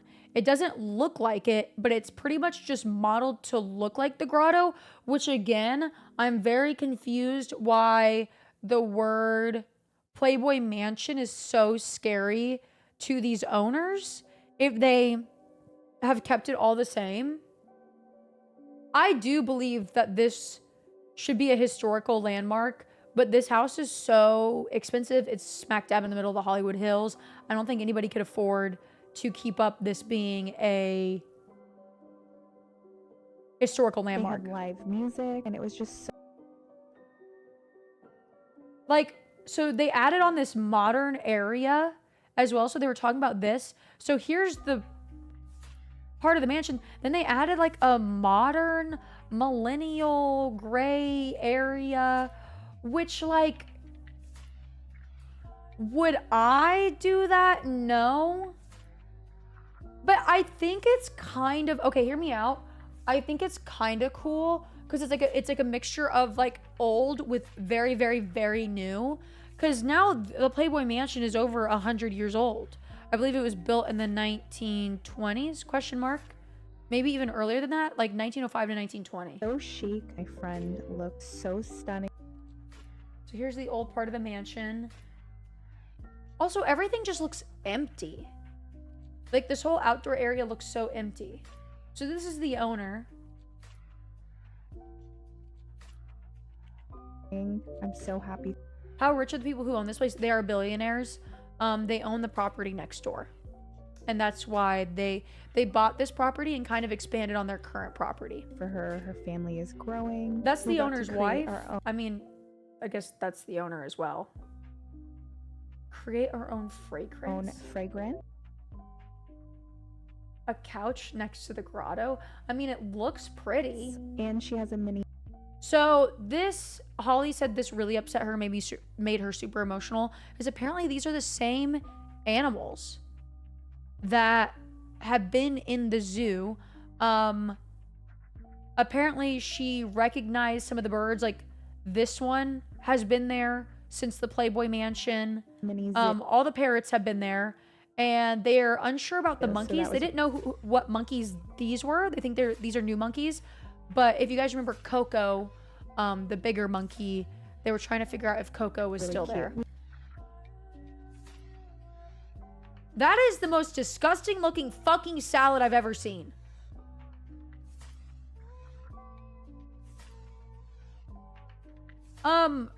The Playboy Mansion is one of the only places, if not the only place in LA with a private zoo license, or in California, I can't remember.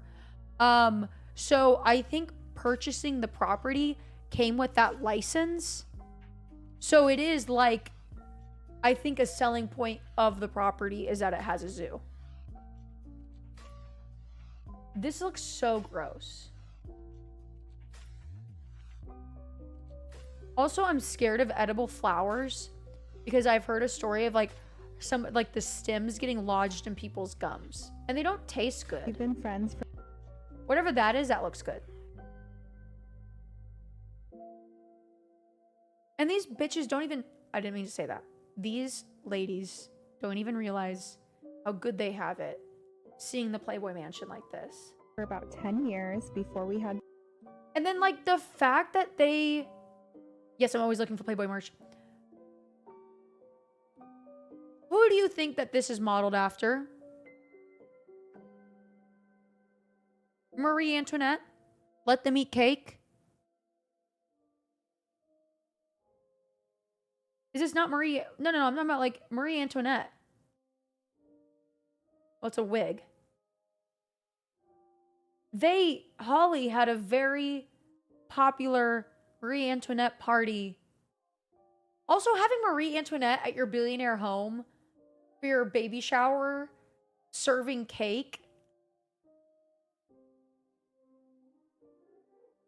Wait, I didn't even think about that.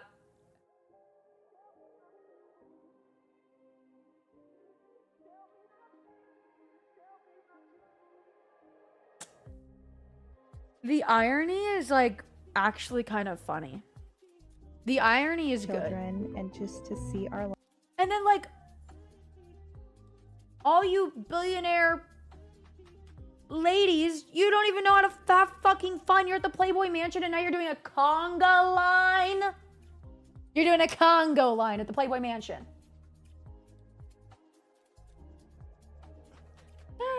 God, get in line, ladies. The conga is starting. Our lives Why are you growling? expand and grow. Not one has been pussy was popped at this party. such a true blessing. I attended my friend's What do you see? You're growling at a fucking plant.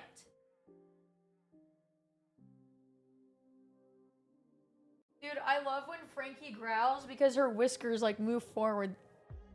She goes like this. Ooh. Ooh. Speak your shit, queen. Oh, wait, let me see. He's growling at them doing a conga line at the Playboy Mansion. Wait.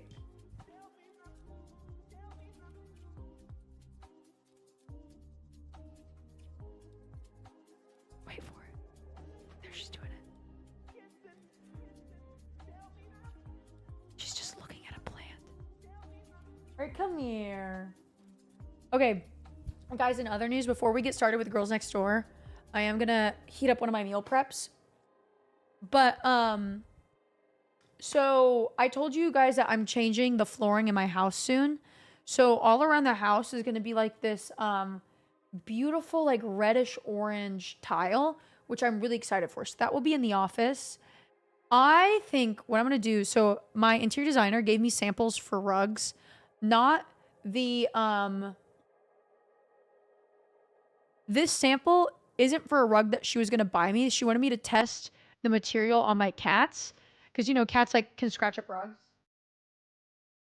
But she gave me this sample that I loved so much. Am I crazy? But I think I should paint the walls like a muted green in here and get this rug. And then with the reddish tile, I'm afraid that the egg chair won't really match, but I think we should just see it through. But I like that color combination. Is that good? I love that rug. Whenever she showed it to me, I was like, oh my God, I'm obsessed with that rug. She's like, well, I didn't buy you that rug, but this is just a sample to test out the material.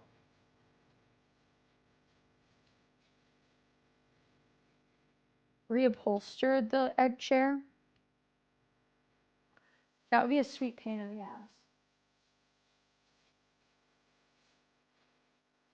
We'll see. We'll see. Okay, chat. Are you still in Texas? Yes. I'm still in Texas. I haven't moved. Why does everybody think I moved? I just got a new PC. Everybody, go get your snacks right now. We're gonna pop open Girls Next Door. We will be having a sleepover and in August where we will be binging a shit ton of Girls Next Door one night. And Rune said that she'd be willing to join in. Like, I think we should binge a whole fucking, I want to binge a whole season with y'all. Okay. Short intermission. Go grab any snacks, water, yada yada. I'm gonna go throw my meal prep in the microwave and then we're gonna get started.